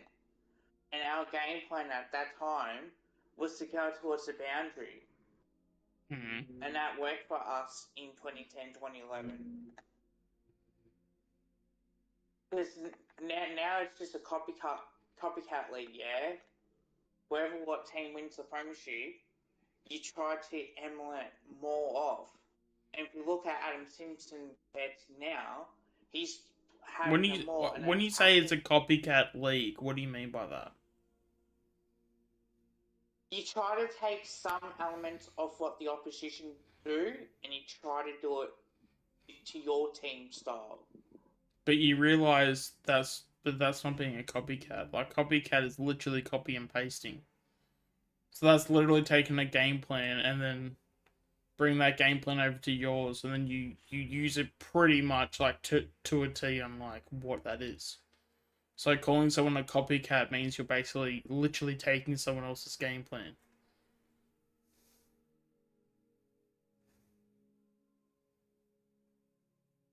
Are you aware of if that was the meaning of the word? Yeah, I am. Well, if you look at us, we're more attacking. Look at Geelong. You know, they used to be slow ball movement, and now they're suddenly playing attacking football and playing faster. I mean, they used to be slow as shit and never used to play like that. The only time that they played like that was against Richmond, because that was the only way how you could beat Richmond back in 2018, 2019, even 2020. I mean, 2017 would have been pretty important too. In 2017 as well, because you want to play consistently, play well for 4 quarters. I think when teams start working out on what you do, I think it's, then you have to evolve. I don't see Michael Voss as a good coach. I see him with that. Do you reckon it's the coach or the players? Because I reckon the players are going to have to. Also as well, can we just acknowledge, Kev? Why did you have to make this a Carlton topic again? You wanna let the people know? Make it as a Carlton topic, but when I look at coaches around the league, I look at like Clarkson, I look at Hinkley. I just find it very fascinating whenever we have a dialogue. You always seem to turn it back to Carlton. Just something I've noticed. When I look at Hinkley in 2014, that mantra he had, even probably 2013, you're going to have to play well for 4 quarters. It was fast, it was attacking, it was exciting to watch, and that's how Port Adelaide made it into a prelim. Mm. When you look at Richmond back from 2013 to 2016, it was a Hawthorn game style that they aren't good at. And until they changed the game plan, until they got bloody people around him to help support him like we did with Buckley in after 2017, then those two sides never became good. But I don't think Richmond are that good. Even with Harder-Begin, I think he's, I don't think that he would have lost. had they not do the review, I think they would have sacked him. And I think they would have gone to another coach. It would have certainly been better option. Because Hardwick was a good assistant coach, and he might be a good player back in his day. But that doesn't always necessarily mean that you're going to be good coaches.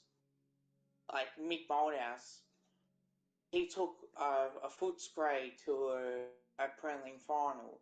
He took West Coast to 2 premierships. In his second year for us in 2001, he took us from 15th to 9th into a grand final, a top 4 grand final in 2002, 2003. Then he rebuilt us for 2004 and 2005. And from 2006 onwards, we were that team that were playing finals consistently.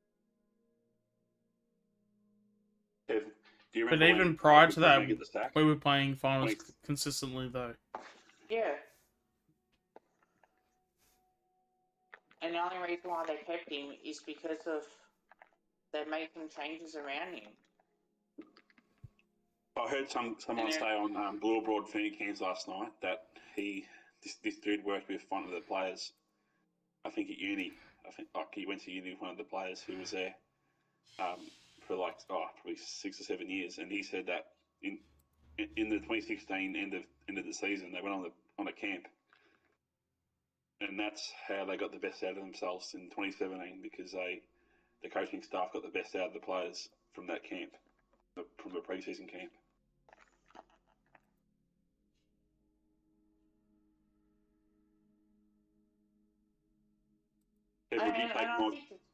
Would you take Voss at Collingwood if you got sacked? No. No, like as an honestly, assistant coach. No, I think he's better as an assistant coach than he is as a coach. I don't think he's that good. So if Voss comes to Collingwood and says, I want to be a midfield coach, you wouldn't take him? I wouldn't have him as a coach. Oh, God. I don't think he's that good of a coach. I think as an assistant coach, he's as better as an assistant. That's literally he can be that midfield coach. Literally what we just said. So if he was to become our midfield coach, I would have him in a heartbeat. Wait, what? So now you're for it? I'm for him being a midfield coach. I'm not for him being as a senior coach. Yeah, which was literally the whole point that we were trying to make. So now you're basically agreeing with us. Yeah.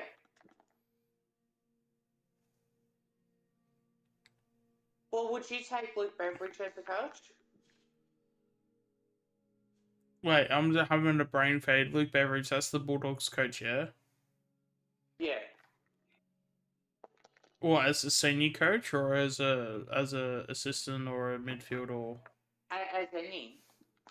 Would you take him as both, or would you take him as an assistant? I mean, he's probably one. He would be a part of the coaching panel, but I mean, obviously at Collingwood, he's never going to be a senior coach at Collingwood because we've got Fly. So let's just make that abundantly clear. He was a good coach at Adelaide, good assistant coach there. So now he's got a good track record. Wait, is this Voss or Luke Beveridge? Voss. No, we're doing Luke Beveridge at the moment, which I don't know why, but anyway. No, with Beveridge would make the coaching panel, but I don't think he would I feel like Beveridge can be a good coach. Or no, sorry, actually no, this is probably the best way to put it. I think Luke Beveridge is a good coach, but he's not a great coach. Like I think what he does, I think can be good. I just don't think it's Because I think as well too, like if you watch him in like the way he coaches, you know, he's very God, I hope I don't get cancelled for this. He's very bipolar when it comes to coaching. He's either doing nothing or he's doing everything. Yeah. Yeah. That's like what with us last night. He just looked at in the coaching box. He just didn't make any changes at all. Like he just stood there when they were getting smashed. Yeah, I mean, it kind of reminds you of someone else, doesn't it? Yeah, well, Buckley, yeah, he used to do that all the time, yeah. Like, there's no plan B. Doesn't like there's no plan B at all. Like, yeah, but that's the thing though. Like when you have, it's so strange because like, you know, Voss was massive when it came to Port Adelaide. Like he got Port Adelaide's midfield to be very dangerous, and I don't know if many people know that or many people take that into account.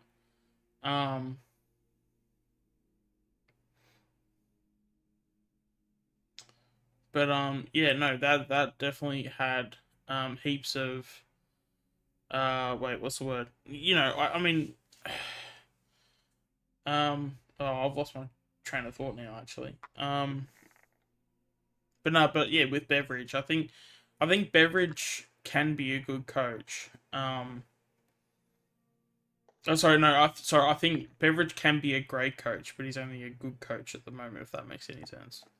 well, Beveridge was a good coach in the Premiership when they were like, you know, when they won the Premiership and that, like he was a bit like Fly. Like, but sometimes when you win Premiership, sometimes it can also be the coaching panel. Like, you know, it's not always just the senior Beveridge coach. was at Collingwood under Malthouse. That's all. He was. Because we had Brad Scott. Brad Scott was assistant coach as well. Yeah. Oh yeah, if you looked at our coaching panel, we had an elite coaching panel, which again was one of the reasons why we were so successful. Mark Neal? It was, you know, yeah. Melbourne coach that done shit. Yeah. Yeah, I think he was an assistant coach. But I mean, back then Melbourne were a basket case. Tommy Hafey was their coach years ago. I've met him before. Yeah. Terry Denhouse, I think, was the coach at one point for us as an assistant, early 2000s. Brad Gotch was another one.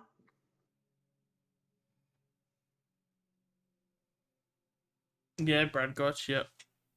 But no, but I mean, at the end of the day, like it's, you know, because that's probably maybe the other underrated thing too is that Beveridge, you know, he might be, I mean, I guess it depends how they go this year. Because I mean, if they're gonna flop, then you know he definitely won't have a job at the end of the year. But I mean, it seems like he might be keeping his job for the moment. But I mean, yeah, even if he was to become like a part of the coaching panel to some degree, I mean that would be pretty massive. But yeah, I just don't think that. As I said, I don't think Beveridge is a great coach, but he's certainly a good coach. Yeah. But no, I would far rather someone like a Beveridge over a Buckley or a Voss or someone like that. Yeah, who's going to coach Carlton, you reckon? No idea. I mean, Adam Simpson could get sacked as well, so... I think he'll stay.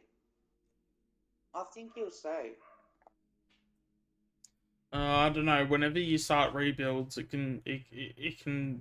always goes either way. Because even though with Simpson, how he won the the 2018 grand final, like you can at least look at it and go, okay, well maybe he is the person. But also as well too, if West Coast ever get the indication that he's lost the passion, I guarantee you he won't be there for much longer if he indicates that. So I mean, they got a lot of injuries, but they haven't got the depth, obviously. Yeah. They got a lot of players that injuries has killed them. I think that's one team that you can use like injuries sort of as an excuse because they had to rely on kids a lot more. Yeah. And obviously, like it's no fault of their own. In a way, it is because they were in denial. But I do think that I just think that they fell off a cliff after 2019, 2020, and that's when they probably should have started their rebuild to be fair. Yeah. Because 2021, they had the senior players and they had the waffle players in at that stage, and it wasn't good. Even last year, they're in a rebuild situation. So, it's tough. Like you feel sorry for them, but in the same way, because if they weren't in denial, they could have rebuilt it by now, and then suddenly got the kids in and start getting them the experience that they needed. Wait, who's this? Yeah. West Coast. But that's how I mean. At the end of the day, I mean, even though I'm not going to give West Coast the excuse of, because I mean, what they or how they did it was obviously very poor, and the fact that in the sense of how they've actually gone about it, I mean, they're obviously going to be in a lot of hurt for probably a while, because there's not really a lot of players that are going to be. There's not really a lot that's like coming through in terms of a positive. Second half is about to start as well too, so obviously we're about to get the second half underway. Oh, did you hear Nick Day's back against West Coast or Melbourne game? No, but second half is underway though. Alright, Giants have got the ball going inside forward 50. Wait, so what's this with McStay? He said on the footy show that he's back against Melbourne or even against West Coast. Is West Coast after the bye? Because Melbourne's just before, isn't it? Nah, just West Coast is after North Melbourne. Oh, West Coast only 3 weeks away. Yeah. Well, wait, so we've got Giants today, then it's Carlton, North, and then West Coast. Yeah. Oh, so he's actually tracking pre-bye. Yeah. Oh, there you go. What I heard is, I think he's still finding it hard to mark the ball. So if he can get over that, he might. Yeah. I mean, it's a finger injury, so that's the only problem marking. Might need to wear a glove or something. Well, it's a tendon too. Tendons. Alright, here we go. Is that Kruger? Yep. Is that a mark?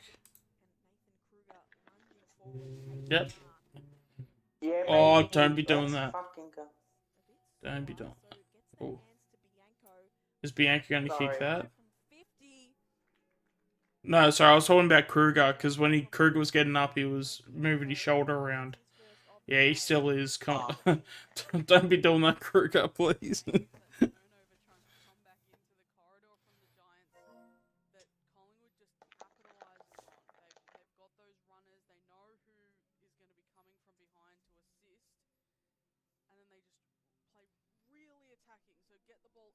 Alright, but yeah, Bianca kicked that. Which is for his first.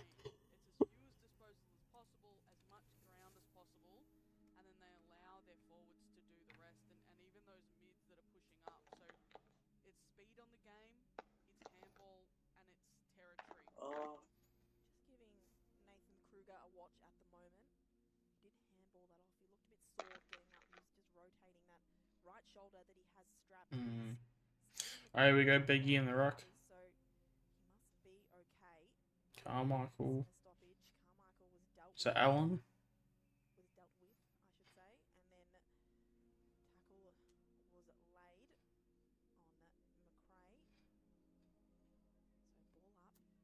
Briggs just took it out of the ruck. Carmichael. Come on, Carmichael. Tackler.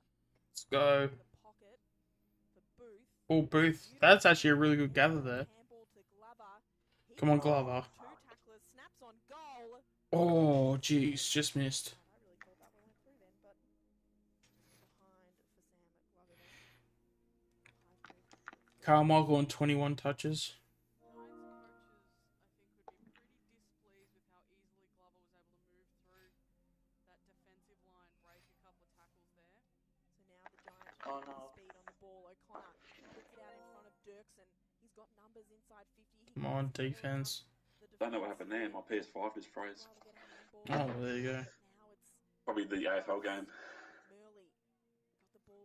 Did anyone hear what Dale Thomas said on about Hank Corns? Possibly. Good on him for saying that, to be honest. I think it's about time that someone says it. Actually, in fairness, there's actually been a fair few people that have said that. What's that? There's actually a few people trying to call out Corns for his over the top comments. Yeah, well, it's getting ridiculous what he's been saying. Well, he started the whole Jason Hall. It's not the fact that it's ridiculous. It's the fact that he's. Yeah, I mean, yeah, that one's ridiculous. Yeah, well, I mean, but the thing is that with Corns, he's trying to have the hot take, but he's getting into the hot takes a bit too much, if that makes any sense. And then when he's wrong or when it becomes a problem, he's not being accountable for his actions, or he's not putting his hand up saying, yep, alright, I'll put my hand up. Like, because like the whole Horn Francis thing, you can make a pretty good argument the reason why people are actually not shitting on Horn Francis, but like the people don't like Horn Francis is because Kane Corns always pumps him up.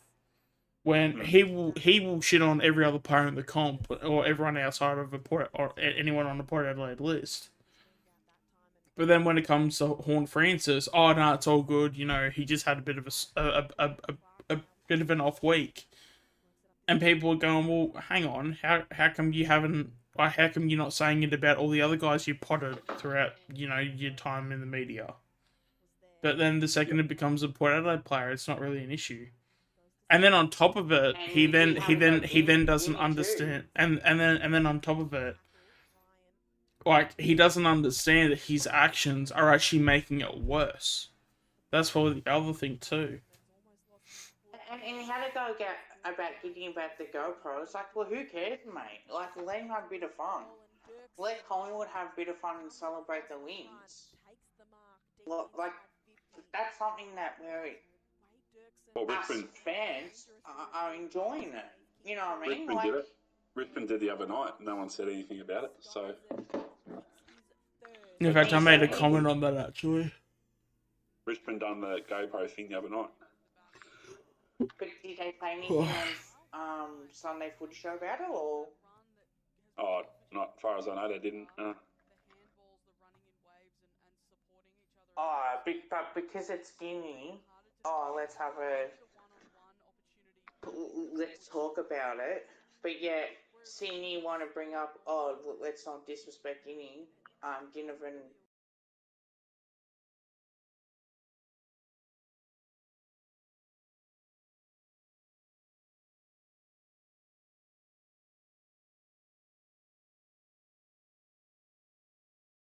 Chosen class. But oh no, like that never gets said. They've needed to change it up, I think, the Giants, and they did just that there. Are we kidding ourselves now? Alright, I should be back now. You might have to put something on Twitter, Kev, about it, so Kane Corns can see it. Mate, if I tagged him in all of this, it's like I don't think that he would want it. I don't think he'll comment on it as much. Like, I like some of his opinions, I do. Don't get me wrong, but when you start easing off on Jason Horne-Francis when you were going at him for the way that he misbehaved and all the rest, and he backed off from that. It's just like, are you going to do the same thing to Jack Ginnivan when he has a bad game? Are you going to be saying now, oh, yeah, it's okay, Jack Ginnivan can have a bit of fun and that sort of thing as well? Kelly over the top. Gilby just flung his arm at it, managed to make contact. It also depends on the context too, though, because like, you know, not everything's the same.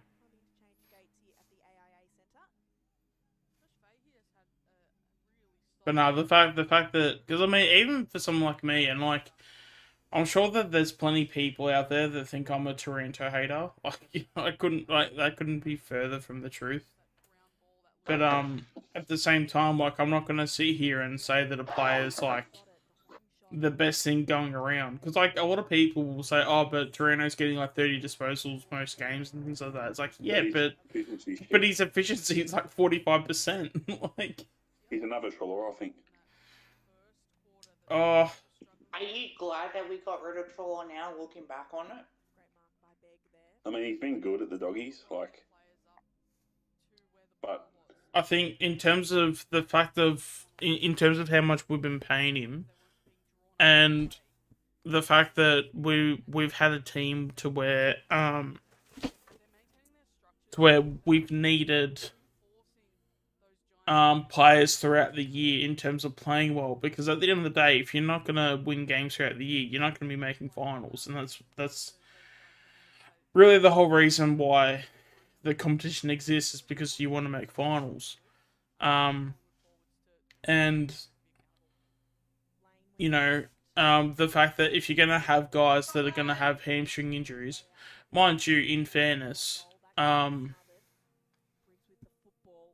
if you get to finals and stuff, he is a fantastic player. Yeah, if you do get to finals, then like he does become a great player. But you know, if you're a team like what we were when we're sort of like, you know, sort of teasing the top four, things like that. Shane Corn said about the doggies. No, what do you say? He reckons they could win the flag this year.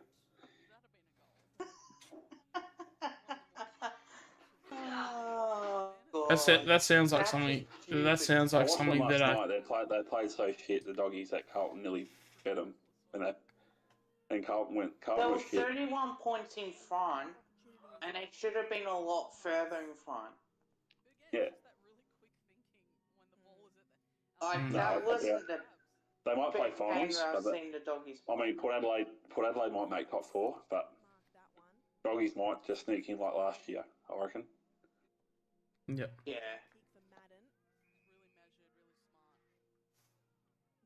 I hope Geelong don't make top four, but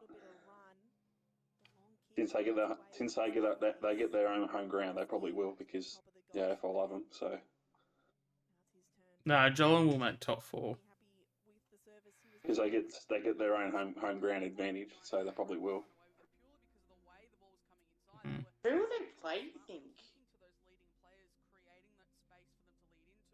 Well, ever since they've gone back to their home ground, they've been winning games. So top four probably will be the same as last year, I reckon. Oh, Brisbane didn't make top four. Yeah, they were fifth. They just finished just outside. Sydney will come out for Brisbane.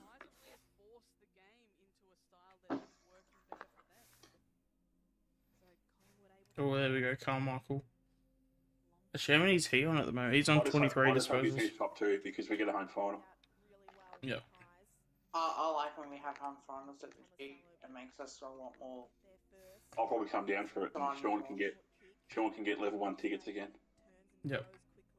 And I'm hoping that I can actually get the ticket for this year. So I can't freaking miss out on it. So I don't have to worry about streaming the game. I can actually go and enjoy it finally. Oh, do you have a spare ticket, Kev, or? Well, for finals or today? Today. I'm not too sure my sister's going. I'm not too sure if Well, I'm you could going. ask her now so Sean can go with you. So Trent Bianco was scrapping for the football. It ends up in the hands of O'Connor. Skies it. Yeah, I'm going to get dropped off down to the station, and then I'll get picked up later on. So are you going on your own or? By the looks of it, I'll be going on my own. So there's a spare ticket. Yeah.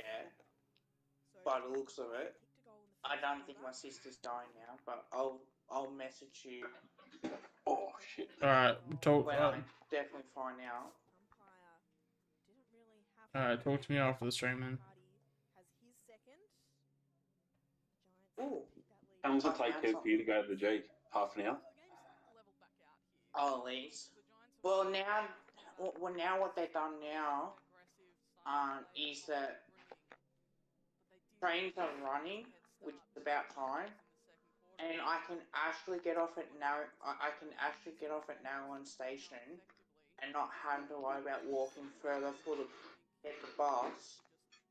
So I can just also keep in mind, like, you're also on a stream, Kev, too. So if you're mentioning suburbs and locations, just be aware. Yep.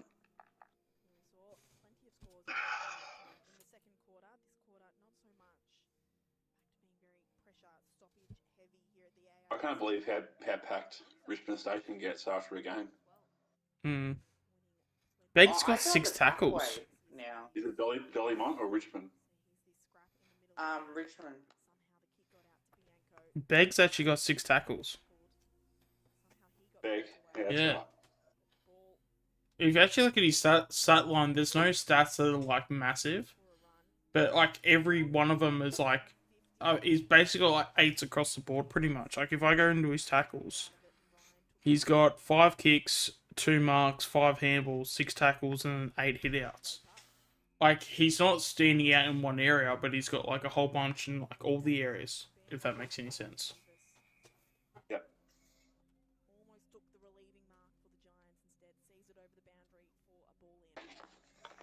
And he's also been a part of some like really crucial like plays where he's like tapped it on and put the ball in a position where it's he's pretty dangerous.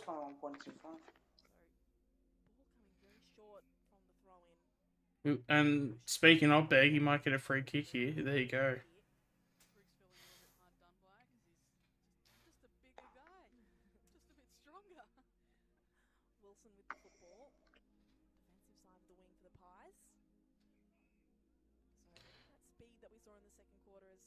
Actually, Tom, this would be a perfect question to ask you.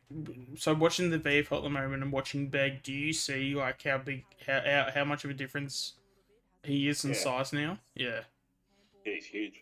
I saw it before.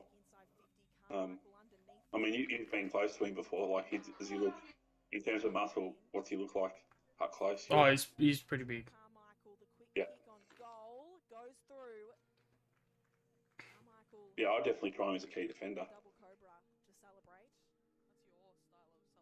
Even if you give him the Frampton role, even, and you have Frampton and Begg rotate. Yeah.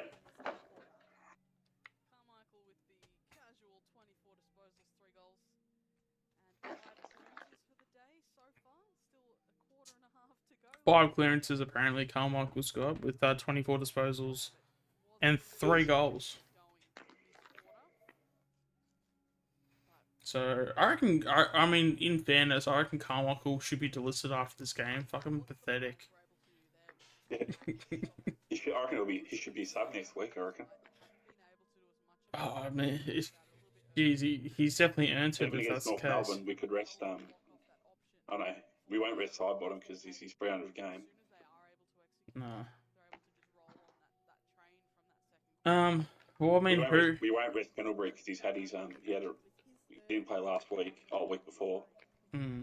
Yeah, I was gonna say like the only guy that I would rest. This might sound a bit over the top. Nick Dacos. Oh. Kev, you are absolutely right. That was a dumb call. Because he's in contention for the Brownlow, so he needs to play every week. He's leading the Brownlow. He needs to keep getting free votes. And also as well too, like that kid's like the difference between him and other 20-year-olds is that his fitness is off the charts. Like he plays every game every week. Yeah. No ifs, ands, or buts. Unless if he's got his leg like dangling out from the side, I don't care. He plays every week. He's not the tallest guy, Neville Jetta, but he plays quite tall in the just his ability to read the ball allows him to compete in the air like he is 10 centimeters taller than he actually is. So Campbell Lane with the football has numbers laterally on this defensive. Which is why I was saying the other day, it's like if Collingwood were to play Beg this week, I actually wouldn't even be that mad at it. Well, not that I'd ever be mad, but like I'm sure you know what I mean. Yeah. Plays on. Fast ball movement here from the Pies. McRae, Harrison. Ball now back in dispute inside 50. Gets over the top, a dribbler kick. Ends up in the hands of Grueski. Handballs inside to O'Connor. Come on, tackle. Around the body. Wanted in Router. Instead got Edmonds. Get him. In trouble there. Quick kick. Neville Jetta again. Winning the one-on-one deep in defence against Dirksen. A little bit of time. Good, Jetta. His next move and goes for the short kick. Pies now. Working it through the middle. Wilson. That's a good hit. Alright, hopefully we should be able to get something out of this.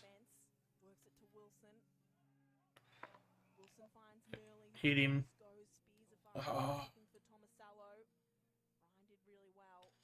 Well, that's out in the full, surely. Oh, no. So it was affected and bounces over the boundary line for a throw-in. In front of the nice crowd of supporters just around the ring of the AIA Centre. Lucy, I don't want to question the work ethic or work rate of anyone, but I do wonder if the Giants' forward line is just lacking that second effort. That's probably holding the ball. Once the ball goes inside 50 for the Pies, Yeah. the ball hits the deck, those tall are still applying pressure at ground level, they're chasing, they're doing all those things, whereas I think a little too often those Giants forwards, once the ball is no longer a marking target for them, they do kind of drop out of... It's funny how everyone bags Hoskin Elliott. there's like bit of both worlds about him. Like you got his supporters, you got his bashers. You know what I mean? Like, I mean, I feel like I'm somewhere in the middle though, which, like, if you have kids knocking on the door, like that's probably why people want him dropped, because we got like Finn and like Harvey Harrison and Bianco. Oh, probably not Bianco, but even Carmichael. But that's a situation of a dropped mark because of the perceived pressure. Simple as that.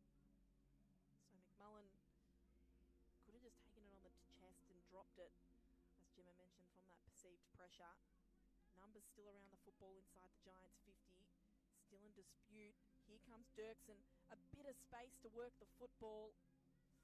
Just curls it around the wrong posts though. Felt like a golden opportunity that's gone missing for the Giants there. It was a pretty nice kick. It was just, as you said, at the wrong side of the post. So how do you reckon Bill Kelly's gone today? Because stats here say 15 disposals, 4 marks, and 3 tackles. Mind you, it's third quarter as well too. Like even Kelly's starting to stand up, which is good. Mm. Sailed through the pack to take the mark. Saw something that he liked inside the centre square in Allen. Ball went to ground. He was tackled immediately. So we had a goal fest in the second quarter. 11 goals in total. Just the 3 so far this quarter. I mean, we thought Murley was going to get You know.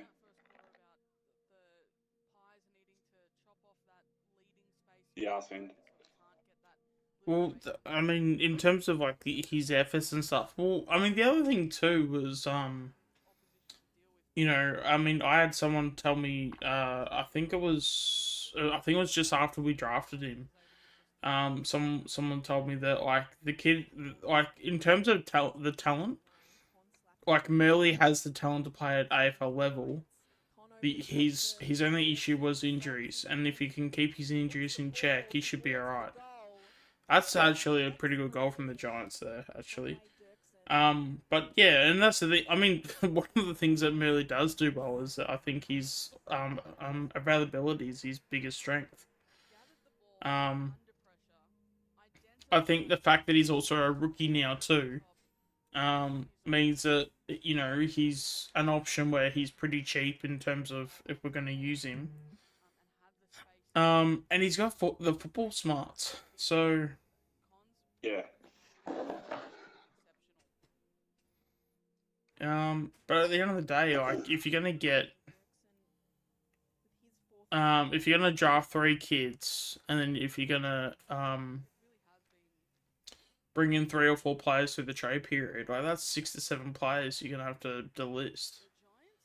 So who's it gonna be if it's not those guys? You know what I mean? Yeah. Do we know when they're going to put the VFL competition in on What do you mean? AFL game? Well, you know how they have There's a patch coming out tomorrow, Kev. So. Oh, good.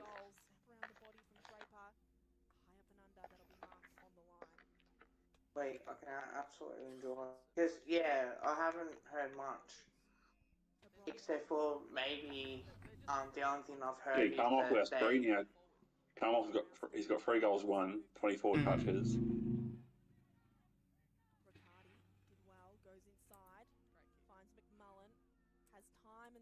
Ahead of him, lets it launch. Away to the right. Just another golden opportunity gone begging. We've talked so much about accuracy and how that can make or break a team. There's been countless incidences of it this weekend alone across multiple competitions, and it's really hurting the Giants. How the hell is Taron Thomas allowed to play football at the moment? What he's done. They're just not capitalising. Yeah. But I have no idea why they would allow him that, to be fair. So just a bit of a delay here in play. Geez, imagine if he got booed now.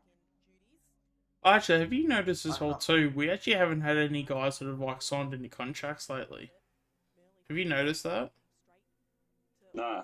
I mean, only Howe. That's the only one you hear, really. Jeremy Howe.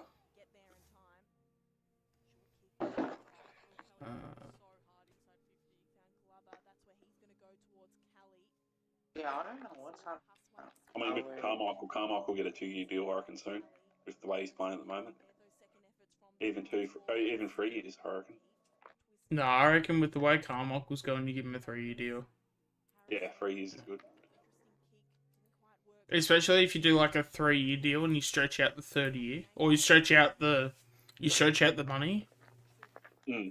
That'll definitely that would definitely be pretty good.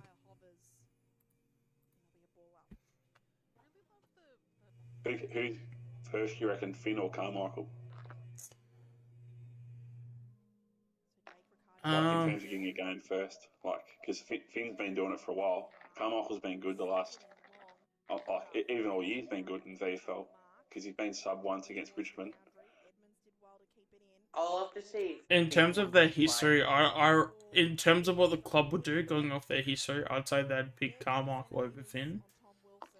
Yeah. Just because he's probably more versatile, could probably maybe do more roles where you probably couldn't put Finn forward, where you could put Carmichael forward.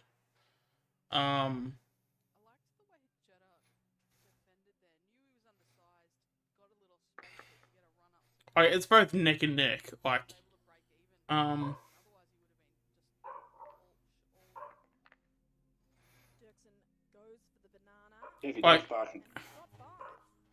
if I had to make the choice, in terms of like what the club would pick, then I'd probably go Carmichael, especially off current form and especially off today. Because obviously with Carmichael, if he gets it right, like, he's probably not going to have like these VFL numbers, obviously, in the AFL, but I mean, he's going to be a lot. Like, you know, if he could get something like 15 disposals and 2 goals, at AFL level, you'd think he'd be pretty likely to get that. Where like Finn might get you 20 disposals, but he might maybe kick 1 goal. You know what I mean? So I think in terms of impact, I think Carmichael would have more impact overall. Yeah.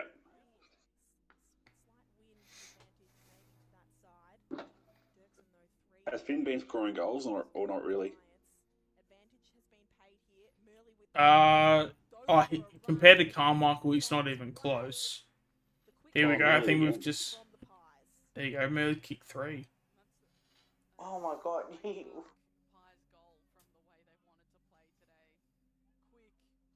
You know what? You actually want to know what this reminds me in terms of Merley's game today? This sort of reminds me of a scenario where, regardless if this is on him or whether someone has told him at the club, but I feel like this is him seizing a opportunity and going, hey, like, there is an opportunity for me to play senior footy. And whether that's just him showing the initiative or whether that's the club saying, hey, just trying to give you a bit of a heads up, but, you know, it might be a bit mean to sort of name any players, but I'm sure any players that are down in form at the moment just be like, hey, like, you know, if you want a game, just know that if you just play that little bit better, you just never know. So he's obviously taking that like a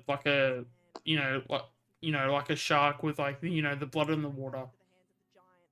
That's the beauty of having depth as well. That you have to be consistent in seniors to keep your spot. Because even if you look at our forward line, because I mean Merley would fit in our forward line pretty well. I don't know whether if he would be like half forward or forward pocket, but even if you put him in the forward pocket, you know, you've got, you know, Ginny, Elliott, Bo, Hill. A lot of those guys, they're not like, you know, in terms of some of their form, some of them haven't been in the best form going around. And even if they do say to someone like an Elliott, like, you know, it's like, hey, like, we see you, mate, and like, we see that you're down and, you know, you're just not the same player that you were. Go off, have a holiday for 2 weeks and just, you know, just have a break, you know what I mean? And whether if they've said that and then they've like told like Cooper, like, hey, this is an opportunity for you to seize. Whether if you take it or not, that's up to you. So and then that's kind of what this like game, like, that's what Cooper's game sort of reminds me of. It just feels like it's a taking advantage of a moment. And like a moment of like, yeah, like if I play well, I play senior footy next week. Yeah. So.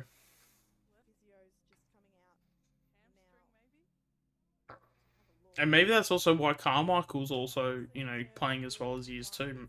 You know, maybe he's another one. He's hungry for a spot in the team. Like, he's in and under, and, you know, he's all, you know. I don't think he'd be getting frustrated. Would he be getting frustrated yet, Carmichael? Because he's been at the club for only 12 months. Oh, frustrated in terms of lack of opportunities, I wouldn't think so. But I mean, if you're playing well, you want to play senior footy. I mean, I don't think Carmichael's going to be walking away thinking like, oh yeah, great, I'm not playing this week in the seniors. Oh, awesome. Like, he's not saying that. But at the same time, message him on Snapchat and say, oh, well done, you played well today. Yeah, might as well. But no, like, in terms of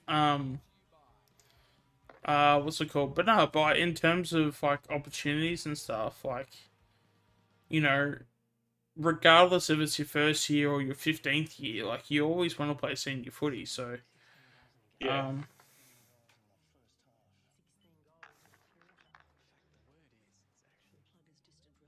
Yeah, bag. Got ya.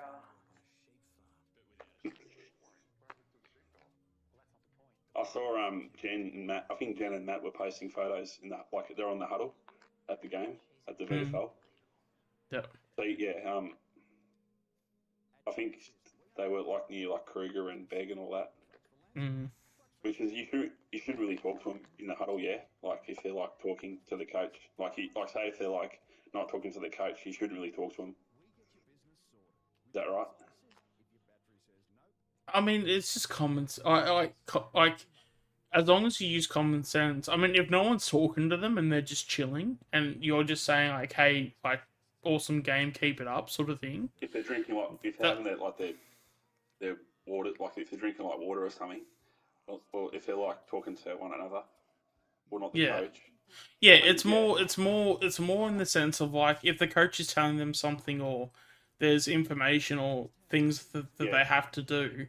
If you're getting in the way of that, you don't do that. Yeah, they'll be getting frustrated. Yeah. But if it's but like if they're walking back to their position or walking back to their mark, and they're just like chilling and they don't have anyone else around them, then you can just say, "Yep, fantastic effort so far. Keep it up."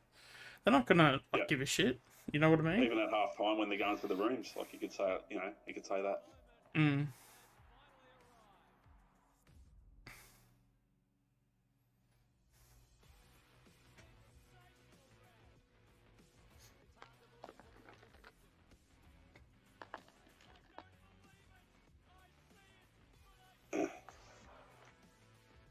Oh, did you see all the Richmond fans during the week saying, "Oh, but you only got 70k against the Giants in that final.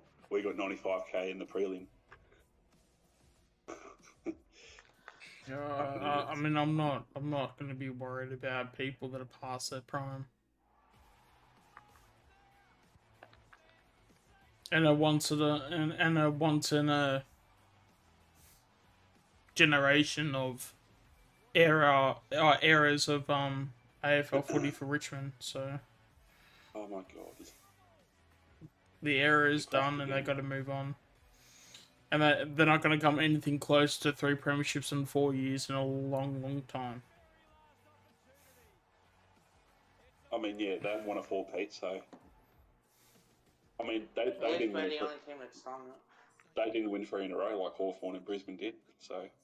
In this modern era, I should say, because we've done it, but in the 18-team competition, only Hawthorn have done it. Yeah.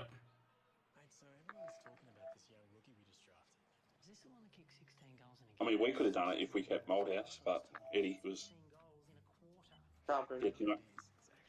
had too much of an ego to get in, because Moldhouse would have been an arsehole of him, so Eddie would have sacked him for it.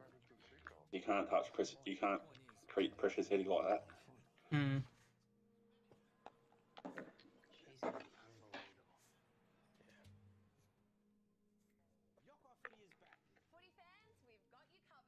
Oh, the game started, the Adelaide Crows game. Yep. Jeez, Beggs had 7 tackles. Oh, you know what? I'd like to see Adelaide win today.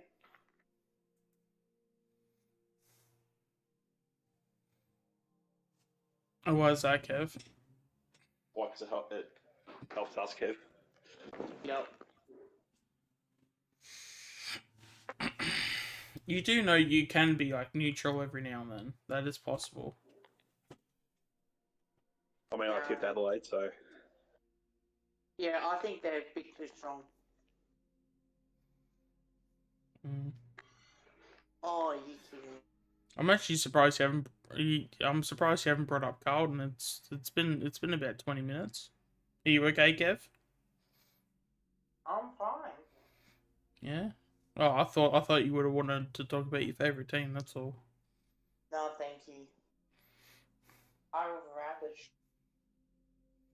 Don't be saying things like that. Kev. Thank God you cut out when you said it too. Literally all I heard was, It's like, oh, I'd rather and then that's like all I heard.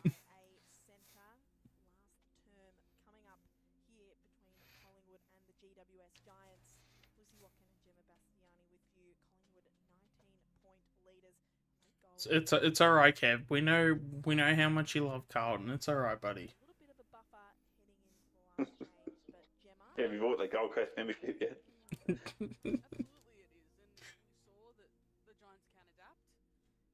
It wouldn't be half a bad idea though for content. Yeah.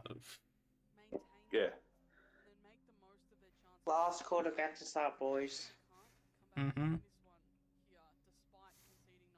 You might get a heap of subs, Kev, if you buy a membership.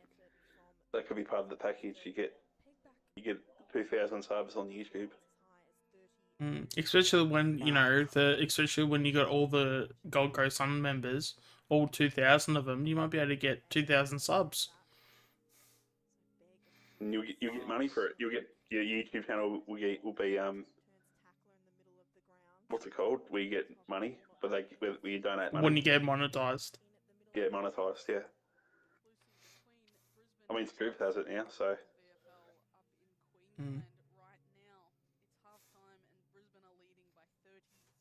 Yeah, if you'd have it. What's the viewing you have to get it? Is it 4,000 views? 4,000 hours watch time. Yeah, plus over 1,000 subscribers as well.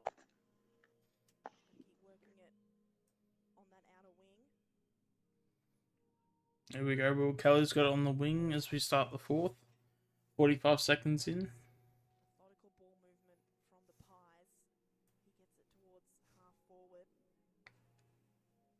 There we go. Oh, yeah, opportunity here. We might get a goal out of this. Wilson to Wilson. Murley for 4? No, Booth.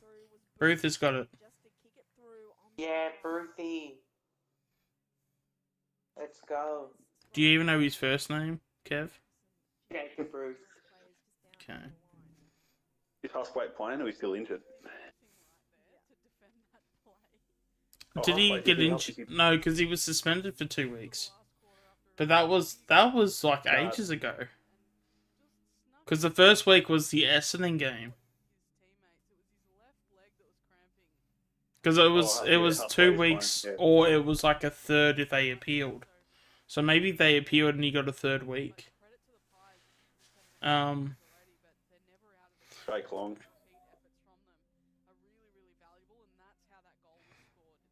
Neville Jetta. Oh no, Huswaite is playing. Yeah, he's got 16 disposals. Yeah, I was like, there you go. But yeah, Pies up by 25 points. In terms of opportunity, also I reckon Carmichael, Draper, Finn,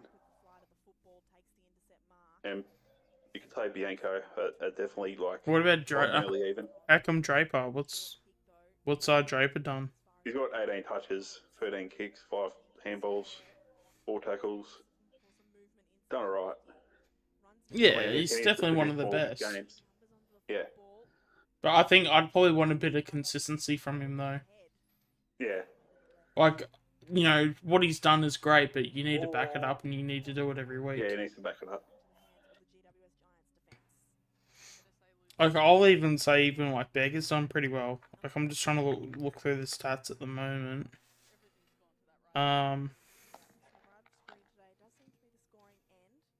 Bianco's been alright. Harrison's been pretty good. Murley's been very good. You reckon we'll have a shock delisting this year, like we did with Poulter? Was Poulter a shock delisting, though? As much as that, that actually hurt saying that, though. I don't think put muscle on, like. Yeah. I mean, Bianco, like,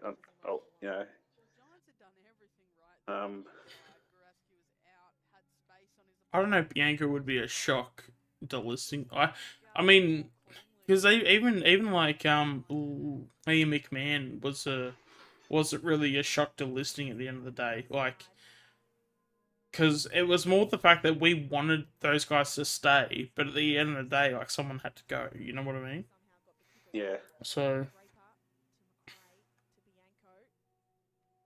I think we need to re-sign AJ like ASAP. His clubs will be up. Yeah. Clubs will be giving him like good offers, I reckon, like soon. depends on what the good offers are. Like, I mean, West if a Coast, club, like that, if because Jack Darling's on his last leg, so West Coast will be after him.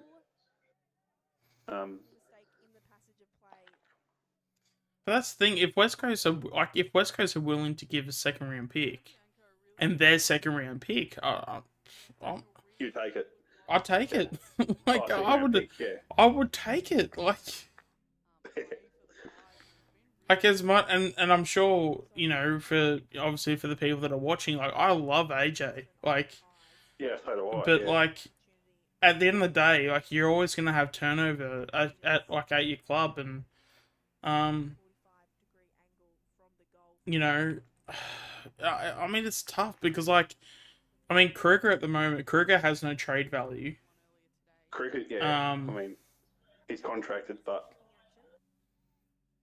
and you can still trade him, I guess. Because I'm trying to think of like your key for like Checkers is 30, but I mean he's gonna retire on his own terms.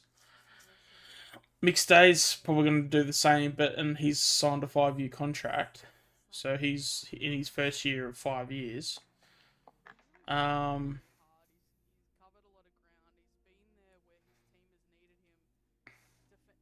And Checkers has definitely earned the fact that he should be retiring on his own terms.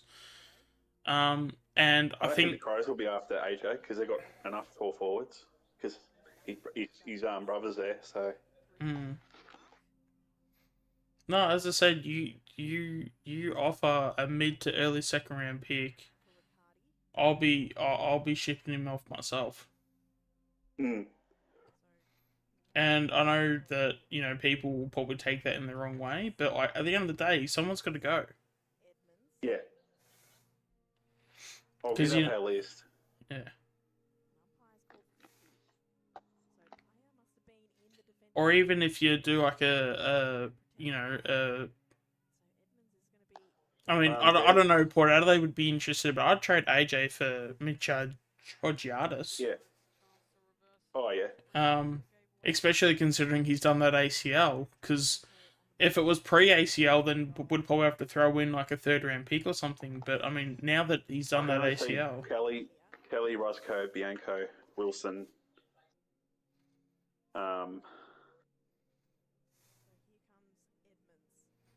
who could be like, because Roscoe, or like we've discussed that before, that Freo could be after him. Kelly's a touch and go. Like, is he going to get a contract? This is his time to shine, as well as Bianco. Oh, have you seen Tracy's been playing well too? Tracy's another one. Yeah. Yeah. I mean, Markov's going to get a contract extension if Rowan's correct. Yeah, we'll try and keep that a bit more quiet though. With the information. Big 2 years. Harrison and Murley are probably touch and go. I mean, I'd sign Harrison. I'd sign both of them. I think when it comes to, because the thing that with Cooper, like Cooper works. You know what I mean? Like, yeah. I mean, this is probably gonna suck, but I mean, I'd be delisting Joe Richards before I'd be delisting McMurley now. Yeah.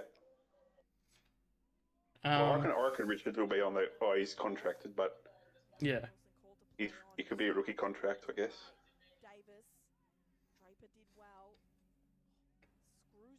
Does that matter though? Because Murley got moved to the contract. Oh, speaking of Harrison, let's go. He's got one. He's got another one. That's 3. Murley got moved to the rookie list when contracted. So why can't Richards? I guess.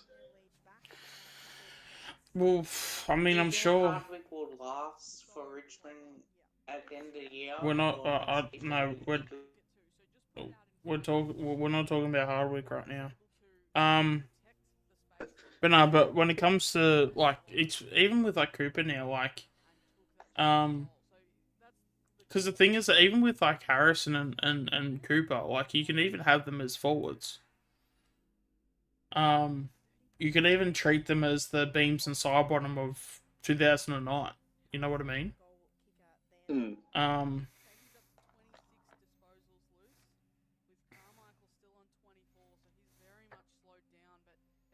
I mean, probably. I mean, Harrison could be in the midfield, but Murley could be like a part-time mid. But I wouldn't think Murley would be like an actual midfielder. Yeah.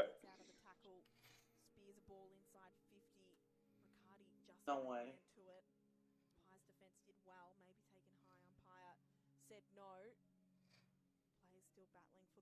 Yeah, if he's something for you, if Carlton decide to trade Harry Mackay, would you take him?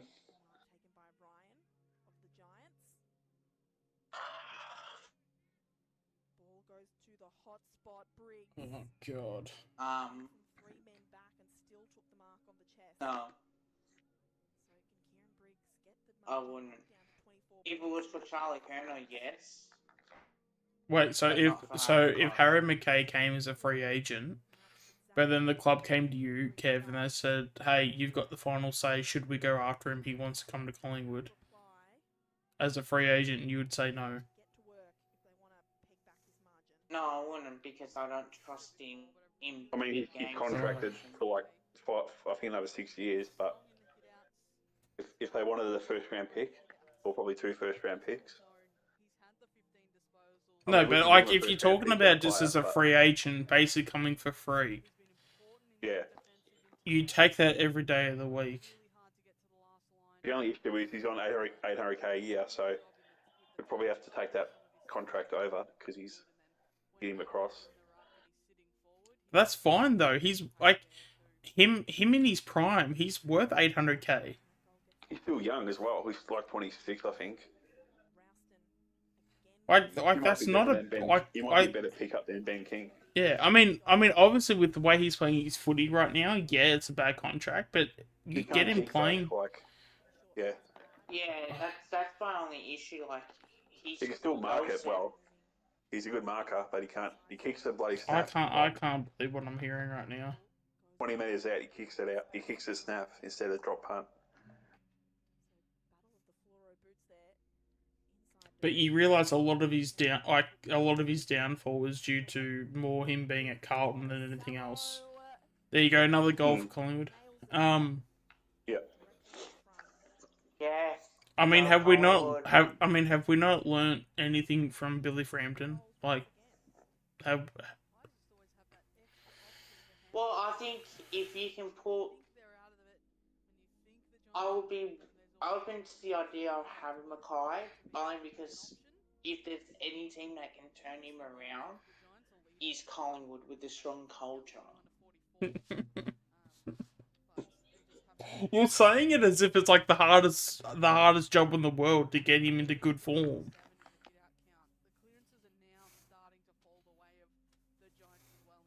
Like,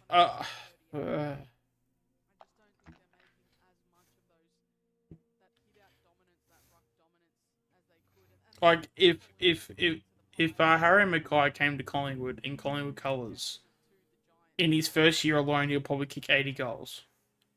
Like, What's something that we can bag? I mean, with Carlton, right? It's not going to happen, Kev, because he signed a long-term deal. Like, and we're probably going to go get someone else anyway. I mean, if he was in our team, he'd get better forward entries because Carlton, all Carlton do is bomb it forward. That's Michael Voss's game plan. Yeah. Yeah. He gets to Kerno and Mackay, and at least with us, he'd get better entries because we lower our eyes. See, Tom, you've just used your brain. And apparently Kev could do the same.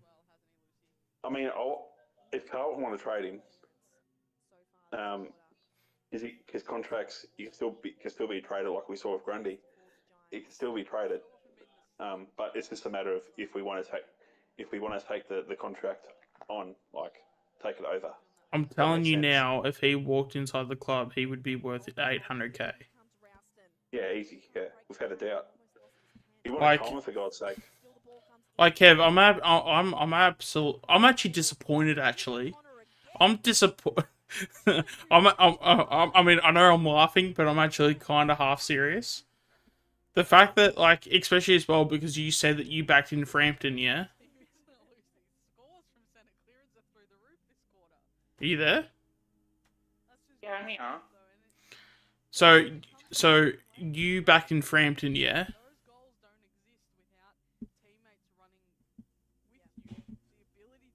Kev? Kev. Yes. Did you Yes, back in of course I Frampton? heard ya. Did you Yes, back I in... did. Was Frampton playing good footy at Adelaide? No, because they didn't develop him properly. So what's the difference between Frampton and Mackay? What makes the Frampton situation and the Mackay situation any different? I think with Mackay, his confidence for goal kicking is low. I don't know if he will be as accurate kick at Collingwood than he would be at currently.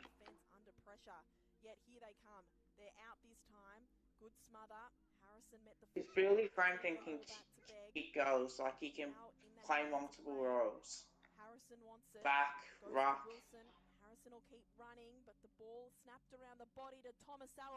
With Mackay, like he's like his centre half full, but when he doesn't kick, like he's very good marking, but he's not very good at set shots. And whether or not that we can help him better goal kicking. I mean, to make it abundantly clear, like he's not coming to Collingwood at any point in his career, so there's no point saying it as a something that's going to happen in the future, because it's just not. So let's just get that right first. Yeah.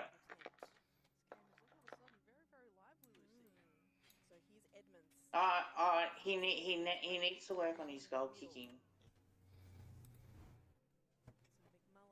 He needs to use the drop punt. Yeah, and he needs work on. But you don't think someone like a Leper would... Like that would be like the first thing Leper would be doing, though? Yeah, I get a psychiatrist. I'll get him how he's dropped the ball.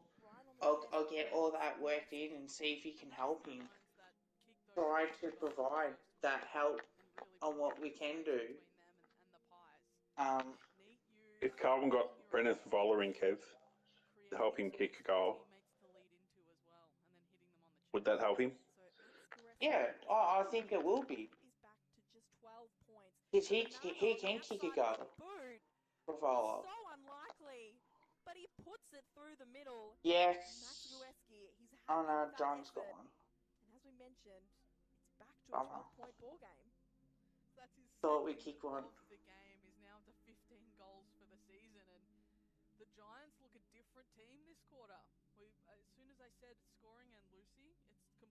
Because they've had Savoca at one point with Levi Casbolt.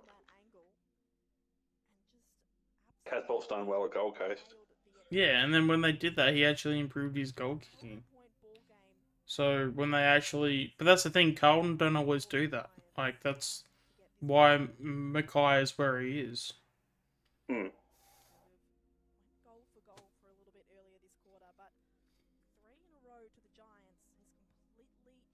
You know, if he was in a better position, then you know, he'd be a far better forward than what he is now. But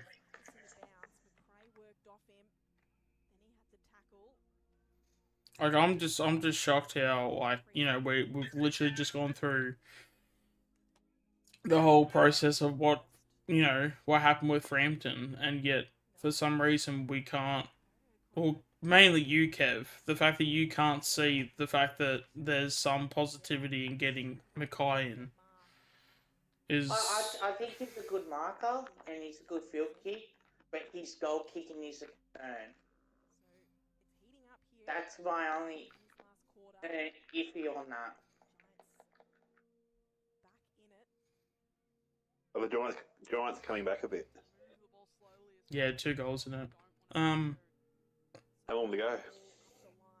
So? I'd say another just under 10 minutes, I reckon. 20th minute mark. Yeah. Jeez, how's that not a free kick?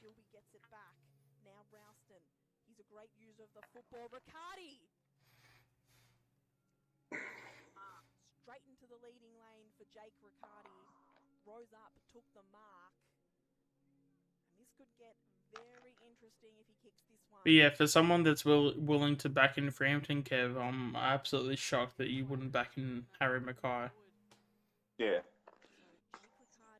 It's just his goal. Especially when you've gone out of your way to try and claim that you're a Frampton fan. Like, that doesn't really make much sense to me, to be honest. Yeah, what were your thoughts when we got interested in Frampton? I thought he'll be a good pickup because he can play that key defender role. He'll take the pressure off Darcy Moore. He can go on the ruck if we need to. So what had you seen last year that made you thought that Frampton was going to work out?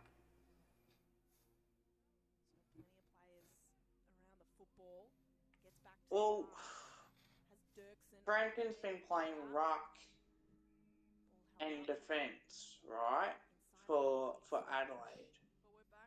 Adelaide. He actually wasn't. He never played. You do know it's okay for you to say that you just don't know what you're talking about. That is something you can say. Well, I thought I saw him playing the ruck as a kid. I could be wrong. They're within 5 points. He was solely a key defender last year, and only played about half a dozen games, and then he was sent to the sandful. I think as a key defender, he takes the pressure off Darcy Moore. In fact, prior to his last year at Adelaide, what position was he playing?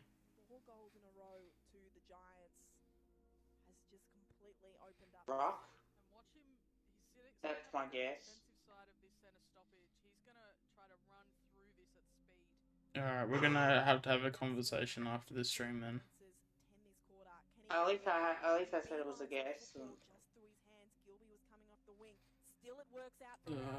I'm just gonna ignore it. Okay, if Jack Silvani wanted to come to Collingwood because his brother's here and he's friends with Nick Dacos, would you take him?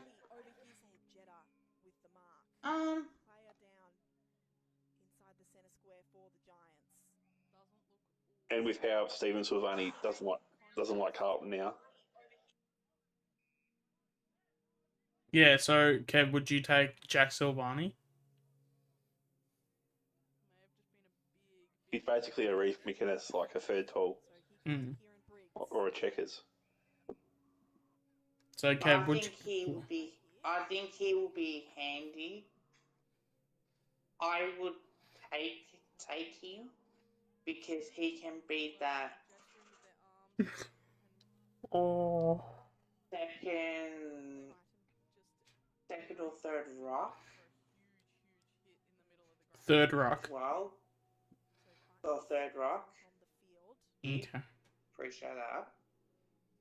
And having said that too, being in a Collingwood side, our game plan wouldn't be bomb. He would thrive underneath our game style more than Carlton's. Kev, I want you to answer me this question. If you had the opportunity, so if you have one list spot available, good mark, Beg. You have one list spot available, and you've got Harry Mackay and Jack Silvani. Who are you taking? Jack Savani. Oh, fucking hell. I knew it was coming Okay. too. Oh my god. Yeah, Mackay's an All-Australian and a Coleman medalist.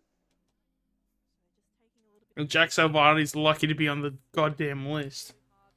If we had Mackay, Kev, I reckon we'd have a dynasty. Guaranteed dynasty, I reckon. Actually, next time, and I want you to do this, considering that you've now just said this to us. I want you to go on Scoops' stream next time when he's streaming, and I want you to tell him that while on stream.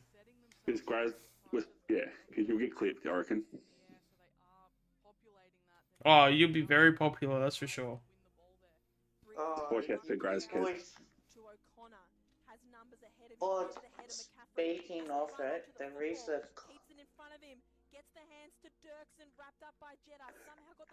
Bruce did stream last night. Fuck, come on, someone get there.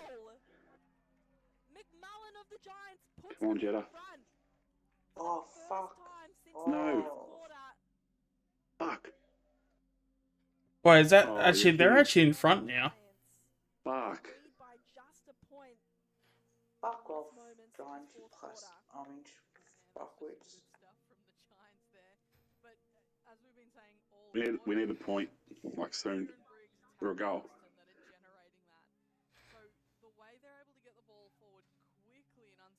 Wait, because there's no overtime yet. I don't think so. I think it's AFL rules, like Yeah. games are like that, yeah. God, who we got in the ruck? That's not big.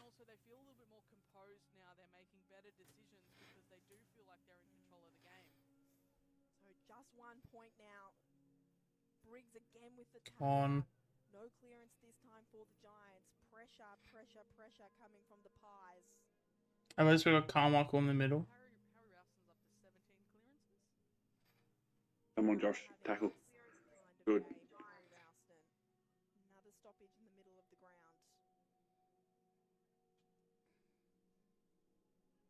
Here's Ralston again. Over the top. McCarthy. Oh, come on. Riccardi now.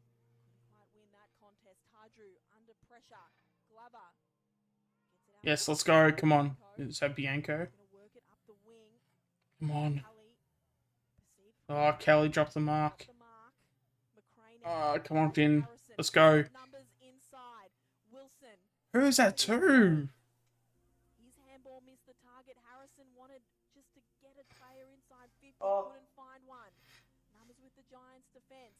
Come on. Was put under pressure. Great tacklers. You just right Lockie Keith. Oh, yeah, Lockie Keith was playing today, wasn't he? Yeah. Yeah, VFL. Yeah. Come on. Do I know what is a dangerous tackle now? Or are you still confused? But Delaney wins the tap down this time. Coming out the back was McRae. His handball though, straight to O'Connor. Spirals it forward. Jeddah lunging for the football, couldn't take the mark. Edmonds, Riccardi. Come on, Finn. Long inside 50. It's a one-on-one. Damn it. Grueski, has he got it out the back? Top of the Come on. Good Jeddah. Oh, I dropped it. Are you serious? Great work by the That's great defense. That is great defense. Look at the size of the guy compared to the Giants player. Fuck. Come on, let's go, let's go, let's go.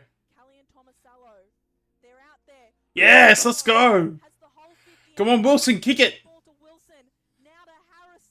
Come on, Merley. Yes, let's go. Come on. Yes. It's Carmichael. Come on, Pies. There you go, Carmichael's kicked 4. Fucking hell. He has to play next week, surely. Yeah. At least medical stuff.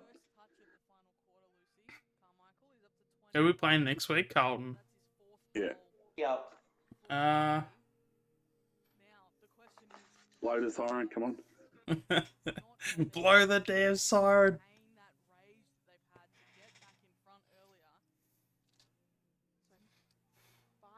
Goals put the Giants back in front. That goal to Carmichael gives the 5-point lead back to Carmichael should have 5. I don't know how he missed the other one, but Trying to think, because it was either early second or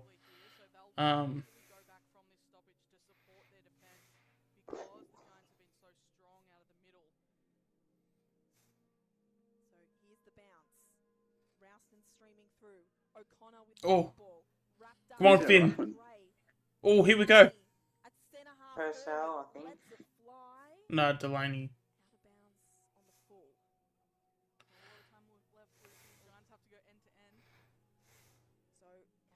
Come on, mark it. Oh, overcommitted. Good because we can't lose from here. At least it'll be a draw or we win at least. Oh no, that was out. It was on the full, was it? Yeah, no, it's 5 points. If they kick a goal, we'll be trailing by a point.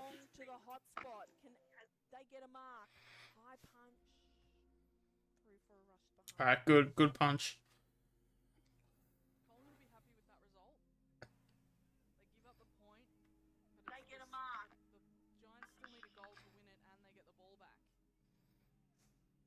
Oh, fucking hell. On the Giants side, Trent Bianco telling them to go long as possible. Come on, Glover. Oh, is that a free kick? Yep, good. So that relieves a little bit of pressure for the Pies for the moment. Come on. Still in their defense though.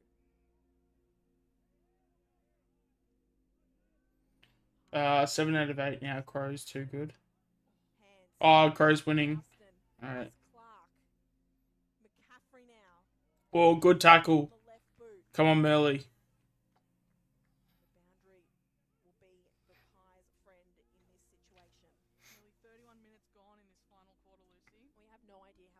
Yeah, it's because the other thing too is that, like, I reckon with the club, I reckon we probably would have rather to have oh, like, oh shit.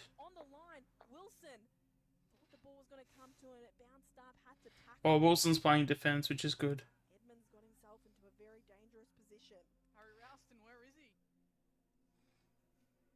Oh, tackling boys. There are so many players in the GWS goal square right now. Briggs tried to kick it out of the ruck. Fuck, that was close. Come on, rush it, rush it. Plenty of players on top of it. No, we can't rush it behind. Goal umpire. Yeah, you We can. can now. Watching it like a hawk.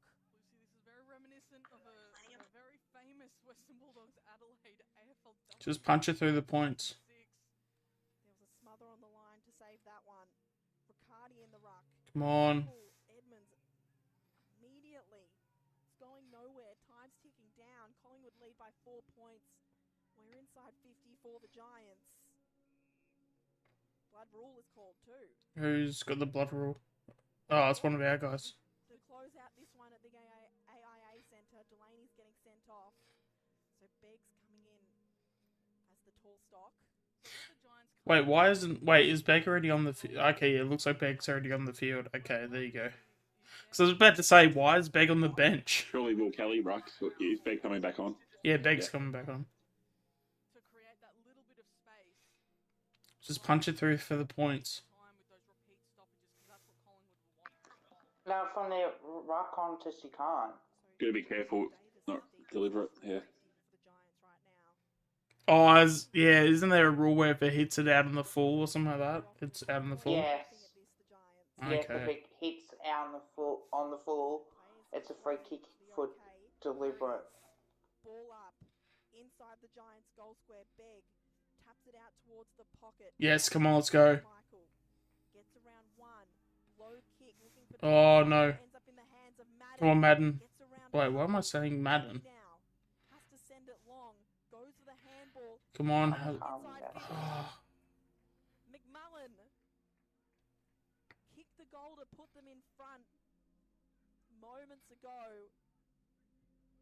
Carmichael. Oh, fuck. Can McMullen do it again? This will be for the game, I reckon. Has to be. There can't be much more. There can't be much more time left on the Is clock. someone going to go or what?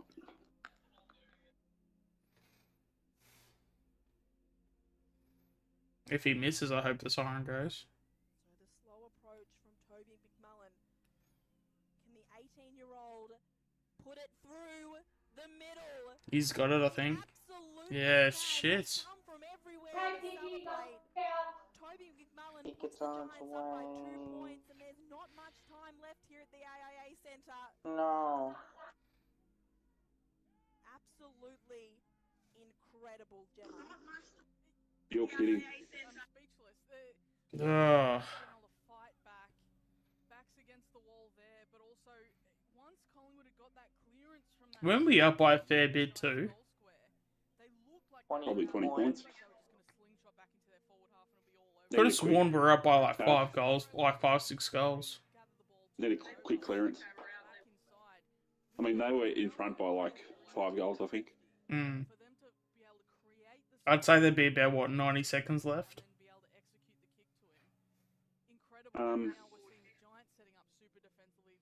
Probably seconds, I reckon. Oh, shit. Massive clearance. It's a one-on-one. Jetta dropped the mark. Still had some time. Tardrew has to go. Yep. Come on, let's go, let's go, let's go. There's the siren. Oh. Toby McMullen with the winner. That's it. Come on, boys. Giants Go, win Josh. by 2 points. Oh, damn it. They were Fuck. down by up to 30 halfway through that fourth quarter. Damn. 5 unanswered. Would have been interesting to see where that Carmichael kick went, though. Because if that was about to hit a target, God. Moments earlier put the Giants That would have been scenes and a half, that. in the dying moments of the fourth quarter. Oh. GWS Giants win by 2. Toby McMullen coming up clutch. Because that Carmichael bullet would have been, like, that probably would have hit a target, too. Yeah. After that second quarter, the Giants looked all but gone. The way they fought Oh, the back jeez. Rouse and Kieran Briggs, those sorts of plays, Barry O'Connor through the middle, just remarkable. And just the intensity in them, the resilience in them to stay in it and not drop their heads was incredible. I think it was a coaching masterclass from the Giants. The way they were able to adapt, yeah, phenomenal. Geez, Adelaide's actually smashing St Kilda at the moment. And 4:40. Alright, so we got another like 2 hours before the next game. Brisbane smashing Essendon in the VFL.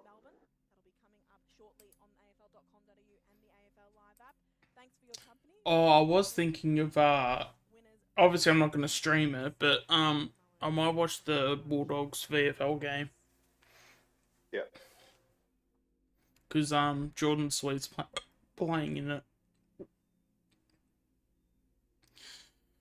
He could be one of our ruck replacements. Come the end of the year. Well, there you go. There you have it. That is the VFL game. I think we'll probably just finish it off here, and I'll probably go off, have a break, and make sure to stay tuned for the AFL game that's going to be happening later on today, because that's a, what, 4:40? Yeah, 4:40. So we'll probably, I'm probably not going to start, I'll probably start around 4:20, I reckon, so, well, actually, when it comes to YouTube, normally they do every 15 minute blocks, so I'll probably do 4:15. If that's the case. But yeah, do you guys have any closing thoughts on the game overall? We probably should have won that. Yeah. Fair. Unlucky. Yeah. Unlucky. Closing thoughts on Carmichael, Tom? Yeah, he played well. Knocking on the door. The senior opportunity. Tardrew had 25 disposals though. Like, he did pretty well in the end.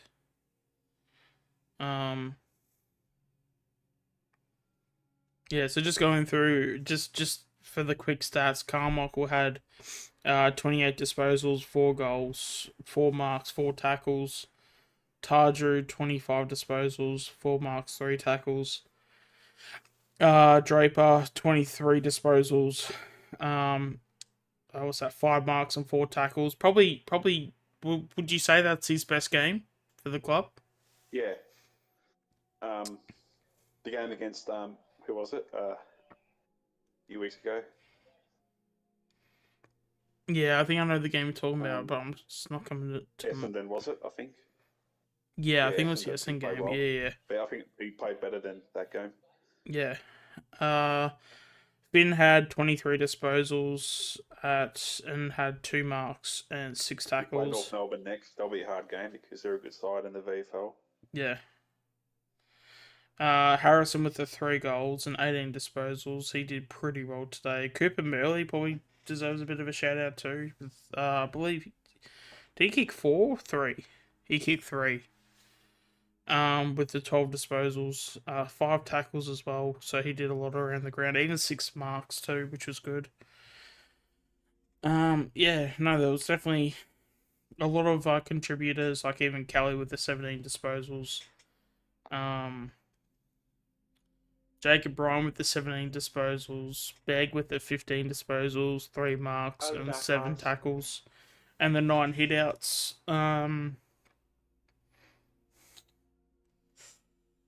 Yeah, that's basically pretty much it. Allen only had the 9 disposals, so he had a bit of a quiet one, and Kruger had 5 disposals and a bit of a quiet one too with a goal. And Jake Long had 1 disposal, so he might have got injured early on, potentially. In fact, actually, yeah, I don't think I saw Kruger for that whole second half, actually, so he was holding his shoulder at one point, so hopefully that's nothing serious. But yeah, I think that's pretty much it from a stats point of view. So you got any closing thoughts, Tom? Yeah, hopefully we bounce back and shows how good our depth is. If we're competitive in games. Yep. All right. And yeah, as I said, we're going through a good side, so yeah, 1000%. Yeah, no, I mean that comeback. I mean, yeah, you can't be. That's something that was pretty impressive, all things considered. So obviously, well done to them, and they got the win in the end. But yeah, that's going to be it for the stream. So so we'd like to thank everybody for watching and supporting the stream. Make sure to stay tuned for 4:15. We will start. Well, hopefully, because I mean we had a bit of technical difficulties at the start, but hopefully 4:15 is the start for the AFL game. So make sure to stay tuned for that. And yeah, but for now, we're just gonna have a bit of a break, and yeah, I'll see you guys at 4:15 when that happens, and hopefully we can see the AFL team get a win and get back to our rightful spot, of being a top side. And yeah, that's it. All right. Make sure if you're still watching, make sure to like the stream as well too, and make sure to subscribe for future content. And yeah, that's it for me. And yeah, I'll see you guys later on today. All right, see you guys.